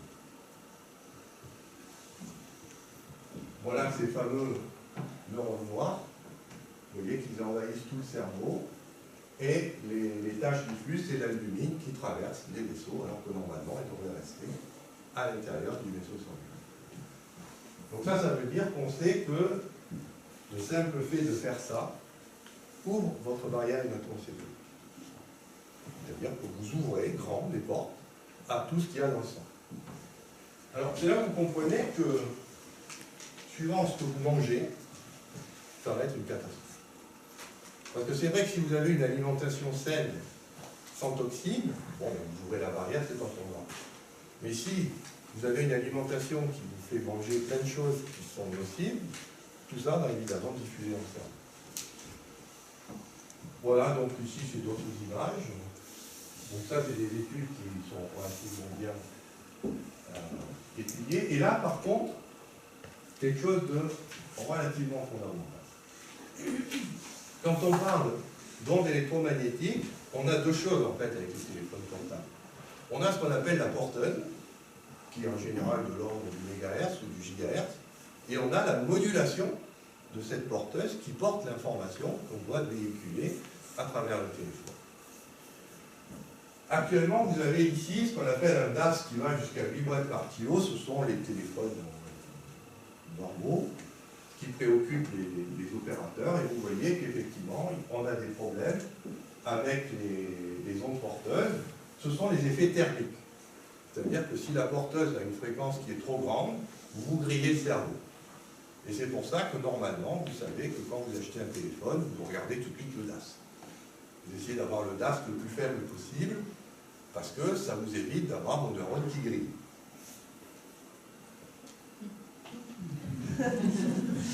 Vous croyez? Non. Parce que regardez ce qu'on va faire ici. Ah oui, j'ai oublié de vous dire, il y a un petit p qu'il faut regarder. Si le petit p est inférieur à 0,001, ça veut dire que c'est bon. On a un vrai effet. Si le petit p est supérieur, ça veut dire que l'effet est douteux. Ça peut être dû au hasard. Donc on ne regarde que ce qui a un P qui est inférieur à 0,001. Pour être sûr que là, il y a un effet, bien sûr. Et donc vous voyez que c'est le cas pour la porteuse. Et par contre, pour la modulation, ça n'a aucun effet. Parce que les P sont relativement grands. Mais vous connaissez les scientifiques. Qu'est-ce qu'ils ont fait, ces trous? Ben, ils ont baissé le DAS. Baissons le DAS. C'est-à-dire que mettons moins de puissance. Ce qui, a priori, est bon. Puisque c'est comme ça que, si vous regardez les écologistes, ils disent, ah, il faut baisser, il faut baisser, il faut baisser. Mais regardez ce qui se passe si vous baissez. Vous voyez que maintenant, l'onde porteuse n'a plus d'effet. Vous n'avez plus un effet de porteuse. Vous ne grillez plus, c'est bon. Mais par contre, vous voyez que maintenant, c'est la modulation qui prend le relais. Et donc, vous n'avez plus l'effet thermique, mais vous récupérez un effet qui vient de la modulation qui, elles, sont des fréquences qui sont de quelques hertz. On voit que les fréquences, ben, comme par hasard, c'est 50 et 77 Hz. 50 Hz, je ne vous fais pas une photo. Ça va partout. On baisse encore. Et vous voyez que là, effectivement, il n'y a plus d'effet de porteuse. Par contre, on a un très fort effet sur le 50 Hz. Et puis on baisse encore le DAS. Et là, c'est toutes les modulations qui sont pathologiques. Donc plus je baisse le DAS, plus j'augmente la toxicité.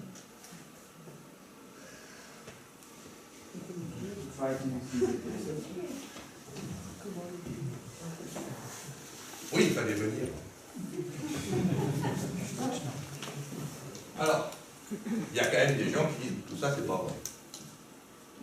Et l'argument suprême, c'est qu'on n'est pas des rats. Mais non, mais tout ça, c'est fait sur des rats, parce qu'on ne peut pas faire ça sur des gens, c'est interdit. Donc on fait ça sur des rats, et puis après on dit, bah oui, mais attendez, ça c'est pour les rats. Nous, on est des hommes. Alors c'est vrai que quand on regarde les barrières hémato-encéphaliques du rat, c'est les images de haut, et de l'homme, ce sont les images du bas, on voit qu'il y a des différences. Mais il y a quand même globalement la même structure. J'ai du mal à croire que si ça fait du mal à un rat, ça nous laisse complètement...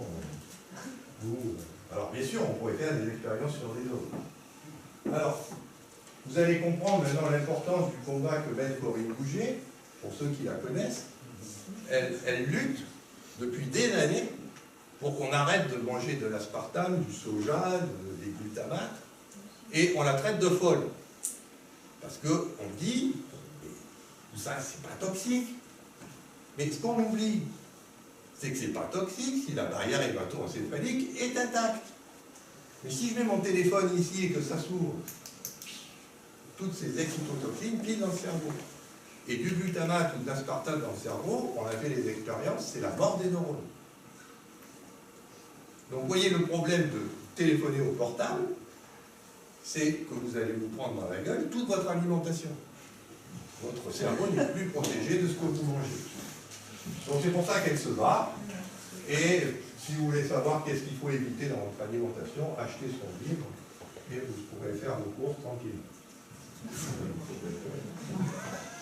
Alors évidemment, il y a les antennes. Hein. C'est-à-dire que chaque fois que vous voyez une antenne, il va falloir que vous essayiez. L'antenne, elle a un problème, c'est qu'elle est très forte dans une direction et beaucoup moins dans l'autre.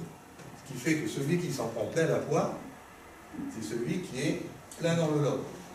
Donc si jamais vous êtes en plein dans le lobe, soit vous déménagez, soit vous demandez à ce qu'on retire l'antenne. Là, il n'y a pas grand-chose à faire. Mais c'est une orientation nord-sud ou quelle est l'autre? Ah non, c'est la forme de l'antenne qui fait qu'elle émet dans une direction préférentielle. Où elle émet? Si vous regardez la forme de l'émission, ça c'est une émission qu'on appelle dipolaire électrique. Vous voyez, il y a un lobe préférentiel, c'est un dipôle qui oscille, et donc ça émet dans une direction, et il ne faut pas se trouver dans cette direction. Bah, mieux éviter. Le lobe secondaire Alors, peut il être ne faut pas aussi éviter, embêtant. il faut être entre les lobes. Quoi. Non mais tout ça, c'est ce que devraient faire les gens qui installent les antennes. Moi, je ne sais pas s'ils le font, mais ils devraient le faire. Alors ça vous montre l'effet de la distance. Vous voyez que les 0,6 volts par mètre, on les a jusqu'à 235 mètres, c'est-à-dire qu'il faut être pas à côté de l'antenne. On le sent aussi. Ici, ça vous montre que même si votre téléphone est à 1,85 m, vous avez encore un effet. Donc vous imaginez ce qui se passe si vous le mettez à l'oreille. Et la distance donc pour une antenne relais, c'est à peu près 190 mètres. Pour avoir les ordres de grandeur des effets neurologiques que j'ai montrés tout à l'heure.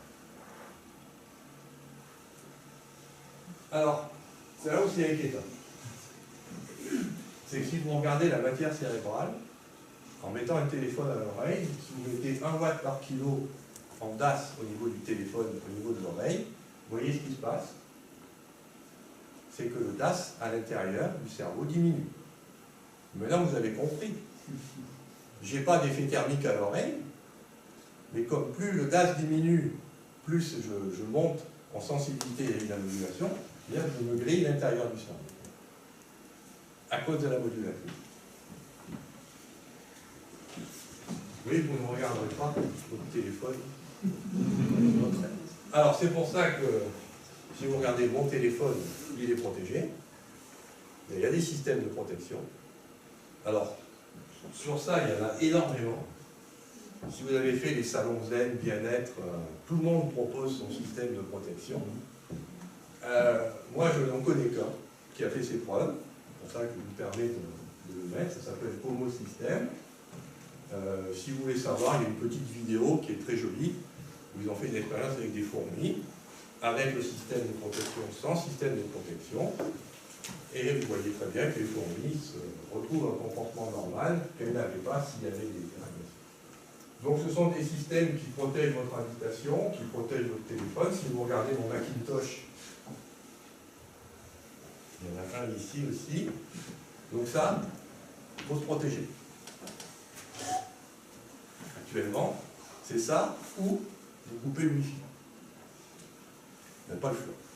Alors, en attendant, évidemment, qu'on résolve, qu'on prenne tout ça au sérieux et qu'on fasse des études plus poussées pour savoir s'il n'y a pas des banques de fréquences où on pourrait vraiment avoir un effet pour le moment. Le mieux, c'est de se protéger, surtout si vous êtes femme enceinte ou si vous avez des enfants. Il faut absolument se protéger. Et ces systèmes-là, je les ai fait tester par des labos, ça marche très bien. C'est nickel. Est-ce qu'ils influencent sur le fonctionnement de l'appareil? Non, alors justement, parce que ces systèmes-là, ce sont des systèmes par compensation. C'est-à-dire que c'est l'avantage, c'est qu'on peut garder le Wi-Fi, ça ne change rien du tout à l'environnement. Par contre, ça émet un contre-champ hyper faible qui oblige Lyon à tourner dans l'autre sens. Ce qui fait que, avec les champs radiofréquences, ils tournent comme ça, on envoie un champ hyper faible qui l'envoie dans l'autre sens, ce qui fait que Lyon retrouve un comportement normal. C'est une compensation. Et c'est l'avantage, c'est qu'on n'a pas à couper le Wi-Fi ou à perturber l'émission Wi-Fi en elle-même, c'est-à-dire qu'on peut continuer à regarder son film ou à télécharger sans problème. Ça marche qu'avec le Wi-Fi, ça, ou ça marche... Pardon? Ça marche sur toutes les ondes ou ça doit être adapté Ah ben là, en vous fonction allez sur de... le site, vous voyez, il y a plusieurs modèles, suivant les modèles pour téléphone, pour ordinateur, pour antenne relais, il y a tous les modèles. Bon, j'ai pas d'action. Simplement, ce qui m'a intéressé dans leur système, c'est qu'ils ont designé leur appareil avec les connaissances scientifiques que je vous ai données. Donc ça veut dire que ce n'est pas simplement des illuminés, Ensuite, ils ont un conseil scientifique qui est constitué de médecins, de physiciens. Ils ont publié, donc il faut dire, c'est une société qui est sérieuse. Et en plus, elle est reconnue par le ministère de la Santé. Alors, la deuxième chose que vous pouvez faire, c'est plus politique, c'est que, je ne sais pas si vous savez, mais il y a une loi qui est en train d'être examinée par le Parlement sur ces systèmes-là. En particulier, l'Assemblée nationale, donc, a voté, en janvier 2014, une loi. Mais vous savez qu'on est dans un drôle de pays, c'est qu'une fois que l'Assemblée nationale a voté une loi, ça ne suffit pas. Il faut que la loi aille au Sénat. Et elle est passée au Sénat il y a quelques jours. Vous en avez entendu parler? Oui? Non, mais ça, même pas. On est en train de discuter de tout ce que je viens de dire au Sénat, et les sénateurs sont en train de sabrer le projet, à coup d'amendement. C'est-à-dire que tous les trucs qui étaient à peu près bien dans ce qui avait été voté à l'Assemblée nationale, c'est en train d'être systématiquement haché par le Sénat. Donc, le Sénat a remis, je vous ai mis ici toute l'histoire de cette loi. Vous voyez qu'on est en 2014, le compte-rendu date de 17 juin, c'est-à-dire c'était il n'y a même pas une semaine. Donc, si vous connaissez des élus, c'est le moment de secouer le cocotier. Parce que si on laisse faire le Sénat, je peux vous dire que la loi, ça va être une catastrophe. Donc ça, c'est aussi quelque chose, le gouvernement, s'il fait une loi, c'est qu'il a entendu qu'il y avait des problèmes. Maintenant, il y a des lobbies, il y a des pressions à gauche, il y a des pressions à droite. Et là, il faut que le peuple se fasse. Voilà, j'ai terminé. Donc, vous voyez que eau et électromagnétisme sont très couplés et qu'on a cette sensibilité au champ électromagnétique parce qu'on est des êtres hydriques traversés par des ions. Et que les ions réagissent au champ magnétique. Donc, aujourd'hui, il faut se protéger de tout ça. Il faut boire une eau de bonne qualité, mais ça ne suffit pas. Il faut avoir une alimentation de bonne qualité, avoir le moins de toxines possible. Ne pas mettre le téléphone portable pendant des heures à l'oreille, parce que ça c'est une catastrophe. Si je ne vous ai pas montré les résultats, mais on a des effets 50 jours, 2 mois après l'exposition. C'est rémanent.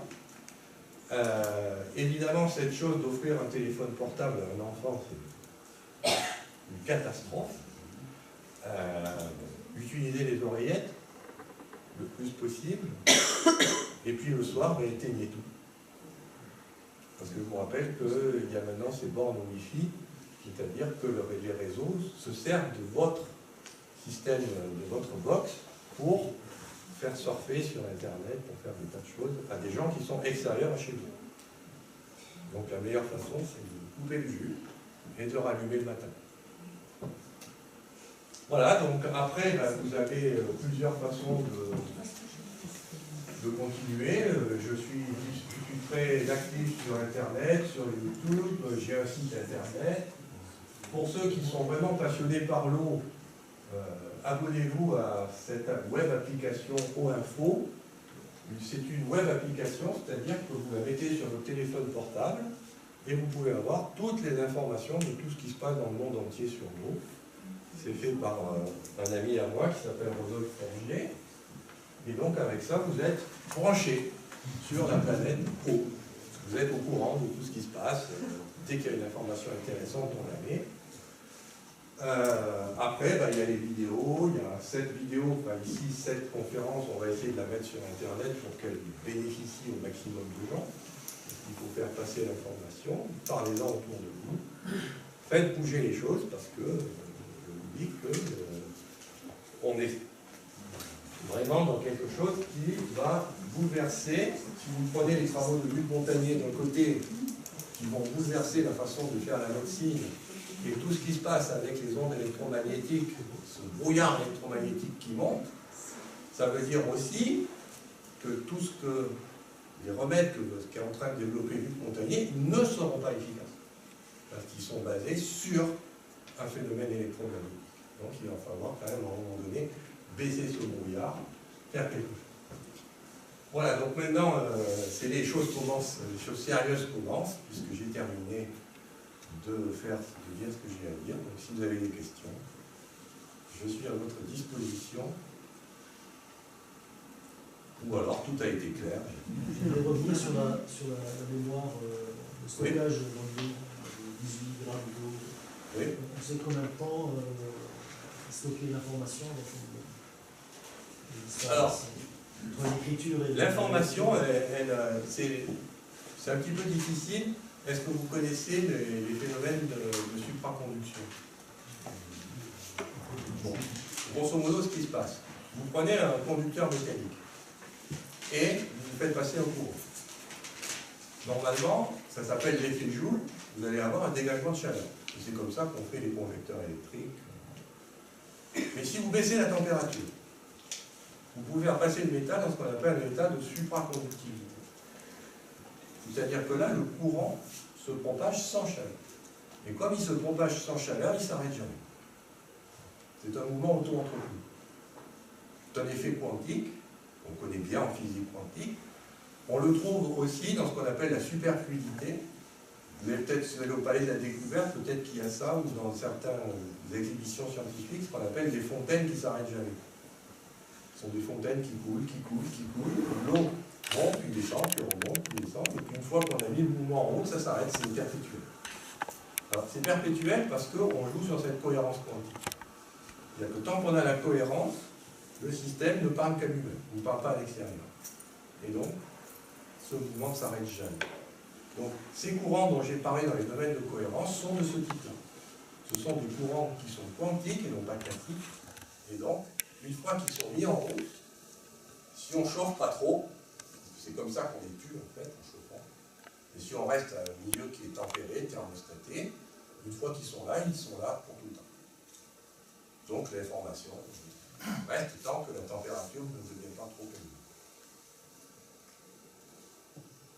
C'est l'avantage de faire du quantique et non pas du physique classique. Vous avez d'autres questions? Ma question c'est, est-ce que vous avez une explication pourquoi certaines personnes seraient électrosensibles? Alors oui, bien sûr, puisque tout ça c'est une question de barrière hémato-encéphalique. Donc ce sont des jonctions serrées. Et on sait que ces jonctions serrées se desserrent en fonction de l'âge. C'est-à-dire qu'on n'a pas la même barrière quand on est jeune que quand on est âgé. Ensuite, il y a les défauts génétiques. C'est-à-dire que si ce sont des protéines qui font ces jonctions, si vous avez un défaut génétique, votre protéine ne code pas, vous allez avoir des problèmes. Donc là, après, c'est comme toutes les maladies, c'est-à-dire qu'il y a des gens qui peuvent être exposés à un virus et qui ne sont pas malades. On n'est pas égaux. Après, c'est des constitutions internes qui feront qu'on est différents. Pour les autres, c'est pareil. On a des gens qui résistent très bien, d'autres qui sont très sensibles. Alors, ce qu'on sait, c'est que ceux qui sont très sensibles, c'est très souvent, ça vous le verrez avec Luc Montagnier à la télévision, ce sont des gens qui sont en fait en état d'infection. C'est-à-dire que vous avez une infection bactérienne et la bactérie utilise des ondes électromagnétiques pour faire ce qu'elle a à faire. Et donc c'est ça qui va vous rendre évidemment électrosensible. Donc je parle de l'infection qui peut être très variée, mais la plus problématique c'est la maladie de Lyme par exemple. C'est une maladie qui peut vous rendre très très sensible au champ électromagnétique. Donc traquer la bactérie et ça ira mieux. C'est la théorie de Montagnier, c'est-à-dire qu'il y a beaucoup de maladies qu'on peut soigner par les antibiotiques. Mais sauf que... Est-ce que tu peux répéter les questions pour qu'on les entende bien quand quelqu'un te pose une question, tu répètes la question ou le début de la question. La question, c'est pourquoi on est si différents de l'un des autres. Voilà. Non, mais là, c'est bon. Pour la prochaine, tu répètes. Comme ça, au moins, ça sera enregistré. Oui, non. Non, ce que je disais, c'est que s'il faut chasser la bactérie et utiliser des antibiotiques, a priori, chacun ne connaît pas les antibiotiques. Mais c'est facile, parce que maintenant, Luc Montagnier, regardez l'émission, il va vous expliquer comment il faut faire. Vous prenez par exemple votre sang, vous le diluez. Si vous avez une infection bactérienne, dans cette dilution, vous allez récupérer un signal électromagnétique qui est la signature de cette bactérie. Ensuite, avec ce signal électromagnétique, vous l'amplifiez par PCR pour créer un ADN. Ensuite, non mais, je vous explique le principe. Après, une fois que vous avez l'ADN, vous interrogez une base de données, vous dites tiens, c'est elle. Et maintenant, vous connaissez la bactérie, vous envoyez un antibiotique. Vous voyez comment ça marche? Mais pour ça, il faut y croire. C'est-à-dire que le problème, c'est que Montagnier passe pour un charlot. Oui, ça j'ai bien compris aussi. Donc, il est en train de se battre pour mettre au point ces tests qui sont très simples Les électrosensibles passent pour des charlots. et qui pourraient soulager énormément de gens, et on lui rionnait. Qu'est-ce que vous voulez vous dire? Oui, mais effectivement, il n'y a aucun médecin qui va... Ben non, puisque c'est assez fantastique qu'il faut prendre le sang, le diluer, enregistrer, je ne sais pas si vous voyez, il faut mettre le truc dans une bobine, faire le fichier MP3, ensuite recréer à partir de ça un ADN et aller identifier l'agent. Et je peux vous dire que les recherches qu'ils sont en train de faire, là, parce que je discute évidemment avec lui, les recherches qu'ils sont en train de faire sont encore pires que ça. C'est-à-dire qu'il a fait ça avec des cendres de sidaïque, et il a trouvé des signaux électromagnétiques qu'il a amplifiés par PCR pour faire un ADN, et l'ADN ne colle pas avec tout ce qui est connu.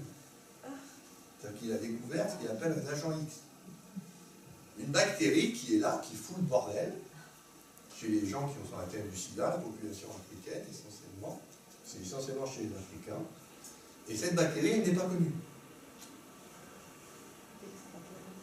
C'est génial. Bon, et par exemple, il a fait ça pour l'autisme, il a pu soigner des autistes, qui, par les signaux électromagnétiques, il est arrivé à identifier la bactérie qui était responsable de l'autisme. Et donc, avec un traitement antibiotique ciblé sur cette bactérie, on voit l'enfant autiste qui devient normal. Parce qu'on sait que c'est un agent bactérien. Et que les antibiotiques sont encore efficaces, plus pour très longtemps, ils sont encore efficaces pour certaines bactéries. Donc, on en est là aujourd'hui, c'est-à-dire qu'il faut vraiment qu'on se mette à fond dans ce type de biologie, qu'on appelle la biologie numérique. Et bon, je peux pas, moi je fais mon possible pour informer, mais après, il y a une communauté scientifique, médicale, qui est assez ouverte.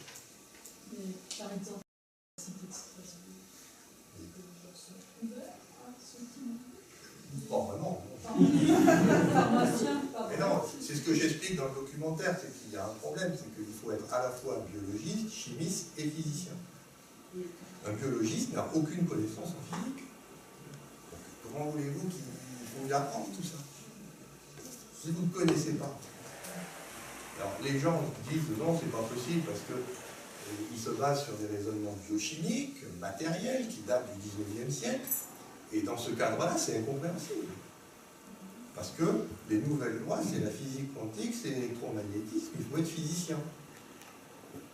Et je vous rappelle que quand vous faites votre PCEM, premier cycle d'études médicales, vous faites de la physique et de la chimie, et c'est des QCM, et puis après, en deuxième année, c'est fini.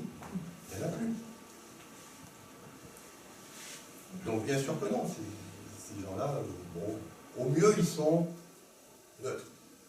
Il y en a qui disent, comme je ne comprends rien, pourquoi pas. Au pire, ils disent, c'est de l'arnaque. Les homéopathes. Ah, je ne vois pas des homéopathes. Eux, ils font, ça fait des années qu'on les abrade. Bon, on va peut-être changer. Mais justement, vous pouvez revenir à expliquer le fonctionnement de l'homéopathie. Alors, je ne peux pas l'expliquer parce qu'il faudrait faire des études. Voilà. Tout ce que je vous ai expliqué là, c'est des choses qui sont publiées, sûres. C'est-à-dire qu'on a intérêt à solide. Pour l'homéopathie, maintenant, ça donne une piste de recherche. Mais entre avoir une piste et avoir une démonstration il y a encore beaucoup de travail. Et il faut des crédits, il faut faire des mesures. Alors, par contre, la piste que je peux vous donner, c'est que il y a le processus de dilution. Et ça, c'est fondamental. Qu'est-ce que vous faites, en fait, quand vous partez d'une solution concentrée, que vous la diluez? En En fait, vous enlevez la matière, on appelle la teinture mère, pour remplacer par de l'eau. Mais maintenant que vous savez que l'eau, c'est ces domaines de cohérence, plus vous diluez, plus vous avez de domaines. Et donc, mieux vous êtes focalisé en information sur le type de fréquence que vous allez sélectionner. C'est-à-dire que l'intuition va vous sélectionner une fréquence. Et plus vous diluez, meilleure est la sélection. Parce que vous avez plus de domaines pour pouvoir stocker. C'est-à-dire que vous montez une fréquence en concentration. Diluer en matière veut dire concentrer en fréquence. Et c'est pour ça que le remède homéopathique est d'autant plus, peut-être, efficace qu'il est plus dilué. Parce qu'il faut bien voir qu'on soigne avec de la fréquence. En fait, ce qui se passerait, c'est qu'une fois que vous avalez votre granule homéopathique, comme tout ça c'est de l'eau, en fait, figé sur du sucre, si c'est une granule, mais si c'est une homéopathie liquide, ça reste du liquide, vous avez ces ondes qui sont émises, et ces ondes, si elles sont bien définies en fréquence, elles peuvent dire à l'organisme de retrouver un état qui était perturbé. Parce que vous envoyez un signal cohérent. Et que ce signal cohérent, même s'il est très faible, comme le bruit de fond est incohérent, avec le temps il sortira. On a même montré, ça c'est des études de physique intéressantes, ce qu'on appelle la résonance stochastique, c'est-à-dire que quand vous avez un signal cohérent et du bruit, si vous voulez faire sortir le signal, vous augmentez le bruit. Incroyable. C'est-à-dire que vous mettez encore plus de bruit, et là vous voyez le signal cohérent qui sort. Parce que quand vous augmentez le bruit, vous augmentez l'énergie. Donc vous donnez la chance à la cohérence de s'exprimer alors que c'est très difficile. Donc c'est pour ça qu'on peut avoir ce mécanisme. Il faut bien comprendre que plus on est concentré en matière, plus on est étalé en fréquence. Plus on est dilué en matière, plus en fréquence on est resserré. C'est comme ça. Donc c'est ce qui est séduisant, c'est qu'on soigne en fait. Ça ne veut pas dire que l'homéopathie a réponse à tout. Mais il y aurait des pathologies où on soignerait par la matière, mais d'autres, ce serait beaucoup plus intéressant de soigner par la fréquence. L'idéal étant évidemment de jouer sur les deux tableaux. Mais pour ça, il faut que le médecin devienne à la fois allopathe et homéopathe. Et pour que les allopathes deviennent homéopathes, il faut qu'ils comprennent tout ce que j'ai dit là. Parce que s'ils arrivent à comprendre ça, ils comprendront que ce n'est pas simplement, comme on dit, du placebo. Qu'ils ne soient pas manipulés par les laboratoires pharmaceutiques. Alors ça, c'est un autre débat. C'est ce que j'explique dans le documentaire. Je dis qu'avec ce type de médecine, si on arrive à soigner avec des ondes, il n'y a plus trop de sécu. Ben oui, parce que si vous soignez avec une fréquence, c'est quoi? Aujourd'hui, quand je vous donne un fichier MP3, c'est quoi le coût de duplication d'un fichier MP3? C'est rien du tout. Alors que quand je vous donne une molécule, imaginez le coût de fabrication d'une autre. C'est de la chimie. Et c'est pour ça que les médicaments sont aussi chers, parce que les molécules sont de plus en plus compliquées, et ça coûte de plus en plus cher à produire, et chaque fois que vous devez produire, vous devez dépenser. Avec la nouvelle biologie, vous pouvez dépenser de l'argent pour comprendre quelle est la fréquence qui soigne, et une fois que vous la connaissez, c'est copie, vous pouvez copier ça à des milliards d'exemplaires avec quelques centimes d'euros. Et ensuite, on envoie ça par téléphone. Allô, oui, je sais, bon, écoutez. Ça y est, je suis là. Vos enfants soigneront comme ça. Si on développe ce type de méthode là-bas, puis après. C'est un peu notre domaine. J'aimerais savoir l'influence des veines d'eau souterraines sur le corps humain. Ce phénomène magnétique. Bah, pour moi, oui, ça passe. Tu dis l'influence des veines d'eau souterraines sur le corps et tu l'influence des continues. veines d'eau souterraines sur le corps humain. Qu'est-ce qui fait dégager le champ magnétique? Tant qu'on n'avait pas cette vision en domaine de cohérence, évidemment, l'eau ne pouvait rien faire. L'eau qui coule, c'est l'eau qui coule. Maintenant, si vous avez ces courants et que l'eau coule, ça veut dire que vous émettez des ondes. Et ces ondes, évidemment, comme vous êtes fait d'eau, vous les captez. Et donc, vous réagissez à ça. Ils sont néfastes pour le corps humain? Pardon? Ils sont néfastes pour le corps humain? Non, ça peut être néfaste ou bénéfique. Après, Dans les deux sens. je ne vois pas pourquoi ce serait néfaste. Après, ça va dépendre, dire, si vous avez un effet pathologique, c'est parce qu'en général, vous avez une fréquence que votre corps utilise pour vous maintenir en bonne santé, que la fréquence que vous amenez extérieure annule cet effet. Là, vous déclenchez une pathologie. Et ça a vraiment un problème de savoir à quelle fréquence vous êtes. Mais ça peut être bénéfique ou pas. A priori, il faut voir ça au cas par cas. Oui, l'eau du réseau qui transite par les châteaux d'eau. Ça, c'est génial. Sur lesquels on trouve donc les antennes en relais. Vous avez fait des travaux là-dessus? Non. Mais bon, on ne devrait pas. Mais... Le seul truc des châteaux d'eau, c'est qu'ils sont en retard.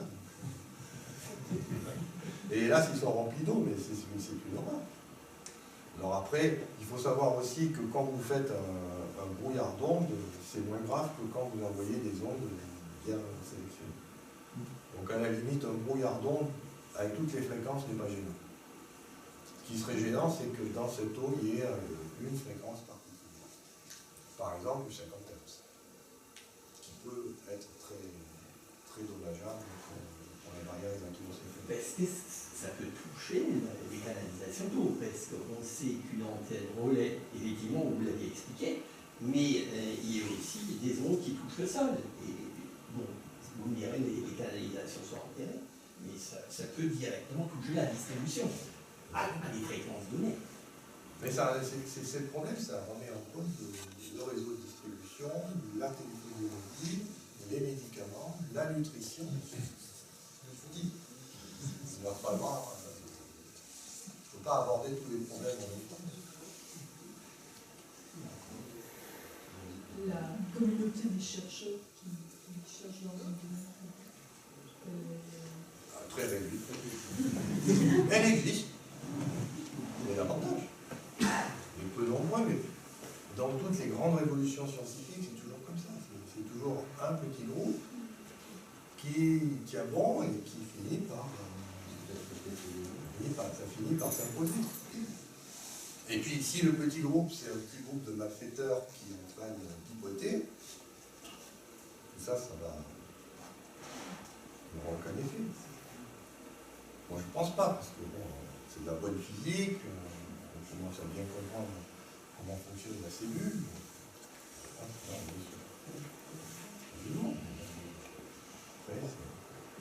C'est comme toute révolution scientifique, ça prend du temps.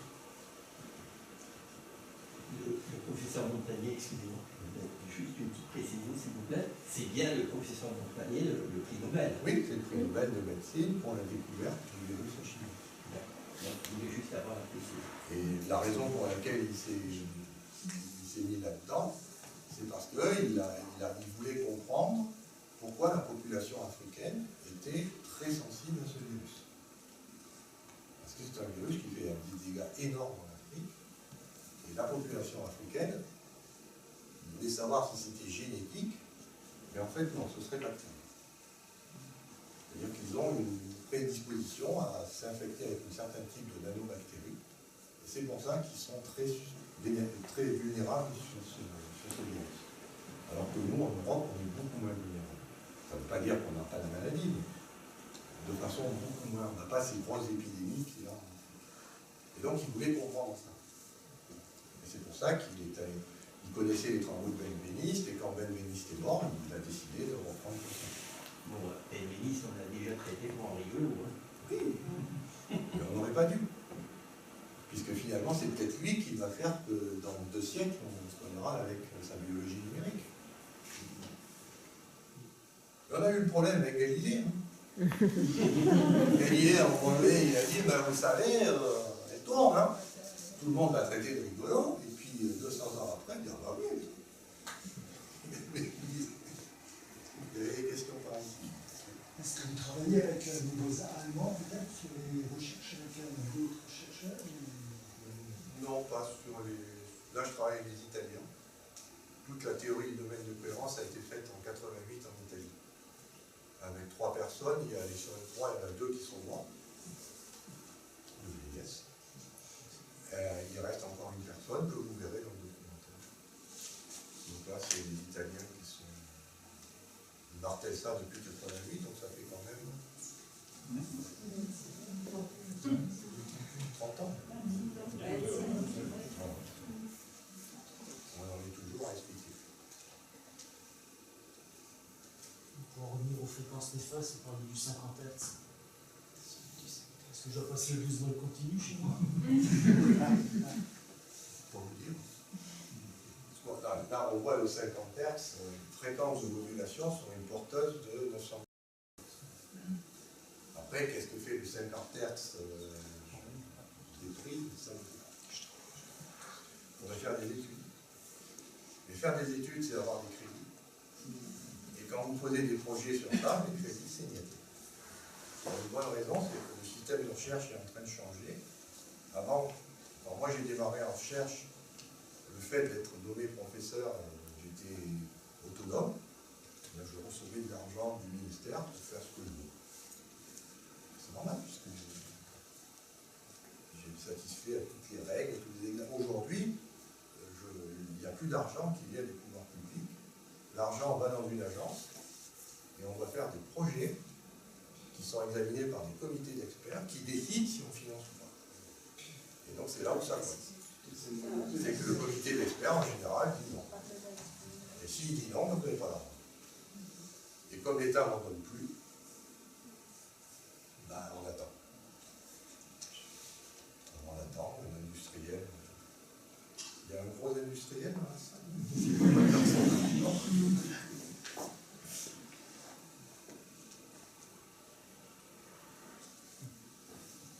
Oui. Je vais effectivement rebondir sur le 50 Hz, parce qu'effectivement, notre distribution électrique, c'est du 50 Hz. Allongé dans le lit, on peut avoir la distribution électrique sous tension à 10 cm de la tête. Et effectivement, à partir de là, on a un champ induit qui se répercute sur l'organisme, qui est mesurable, et peut-être aussi pourrait être néfaste. Oui, bien sûr. Alors le 50 Hz, quand même, il suffit peut-être de s'éloigner un peu, parce que c'est pas non plus des champs qui décroissent très vite avec la distance. Ils ne sont pas très intenses. Donc là, moi, je vous parlais, ça n'a rien à voir avec un champ de téléphone portable, qui a une bonne intensité, pas une intensité. Donc après, sincèrement, si vous comprenez que c'est difficile de faire des recherches sur le 50 Hz GSM, c'est-à-dire téléphone mobile, imaginez ce que ce serait de dire à EDF, je vais faire des recherches sur le 50 Hz prise de courant. Et imaginons qu'on trouve que c'est pathologique. Ce serait une catastrophe.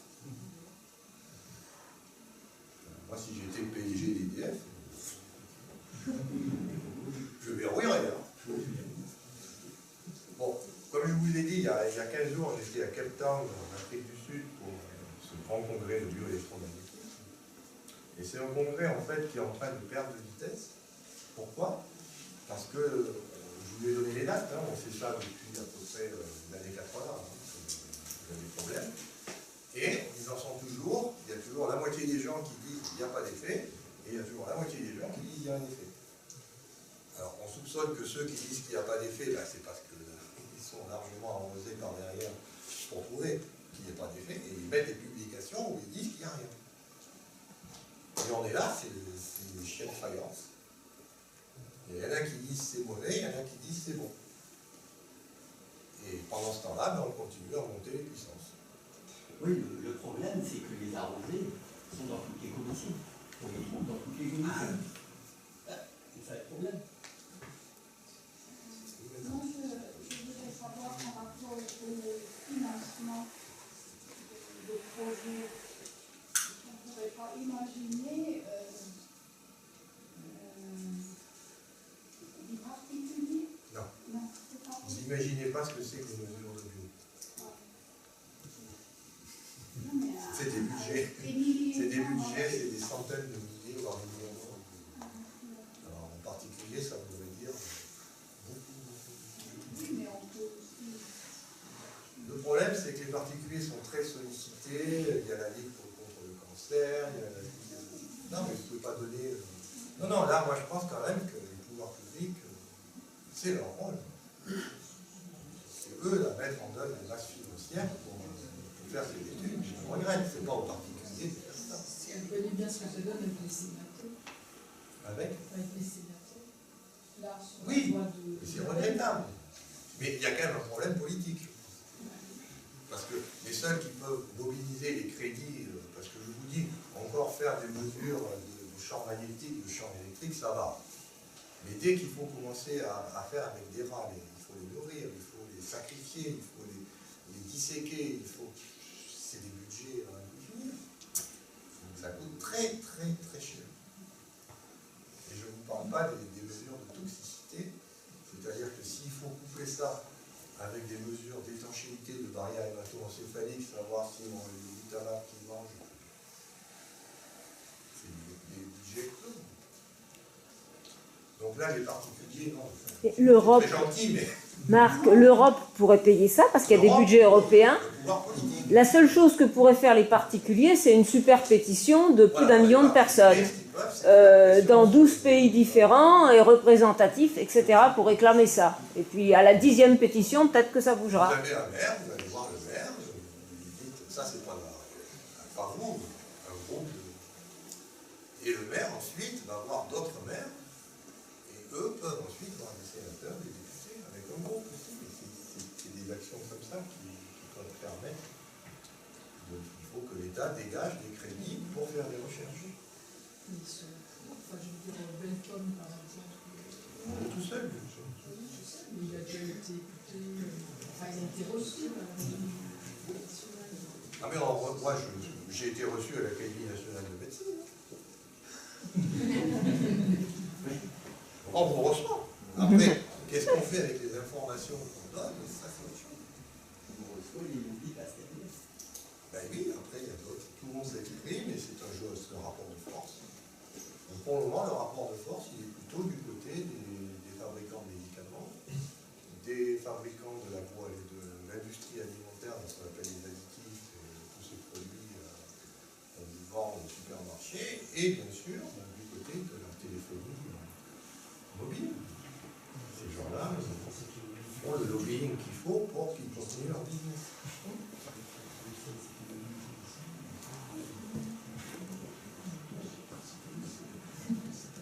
D'autres questions? Vous êtes fatigué? Vous arrêtez, hein?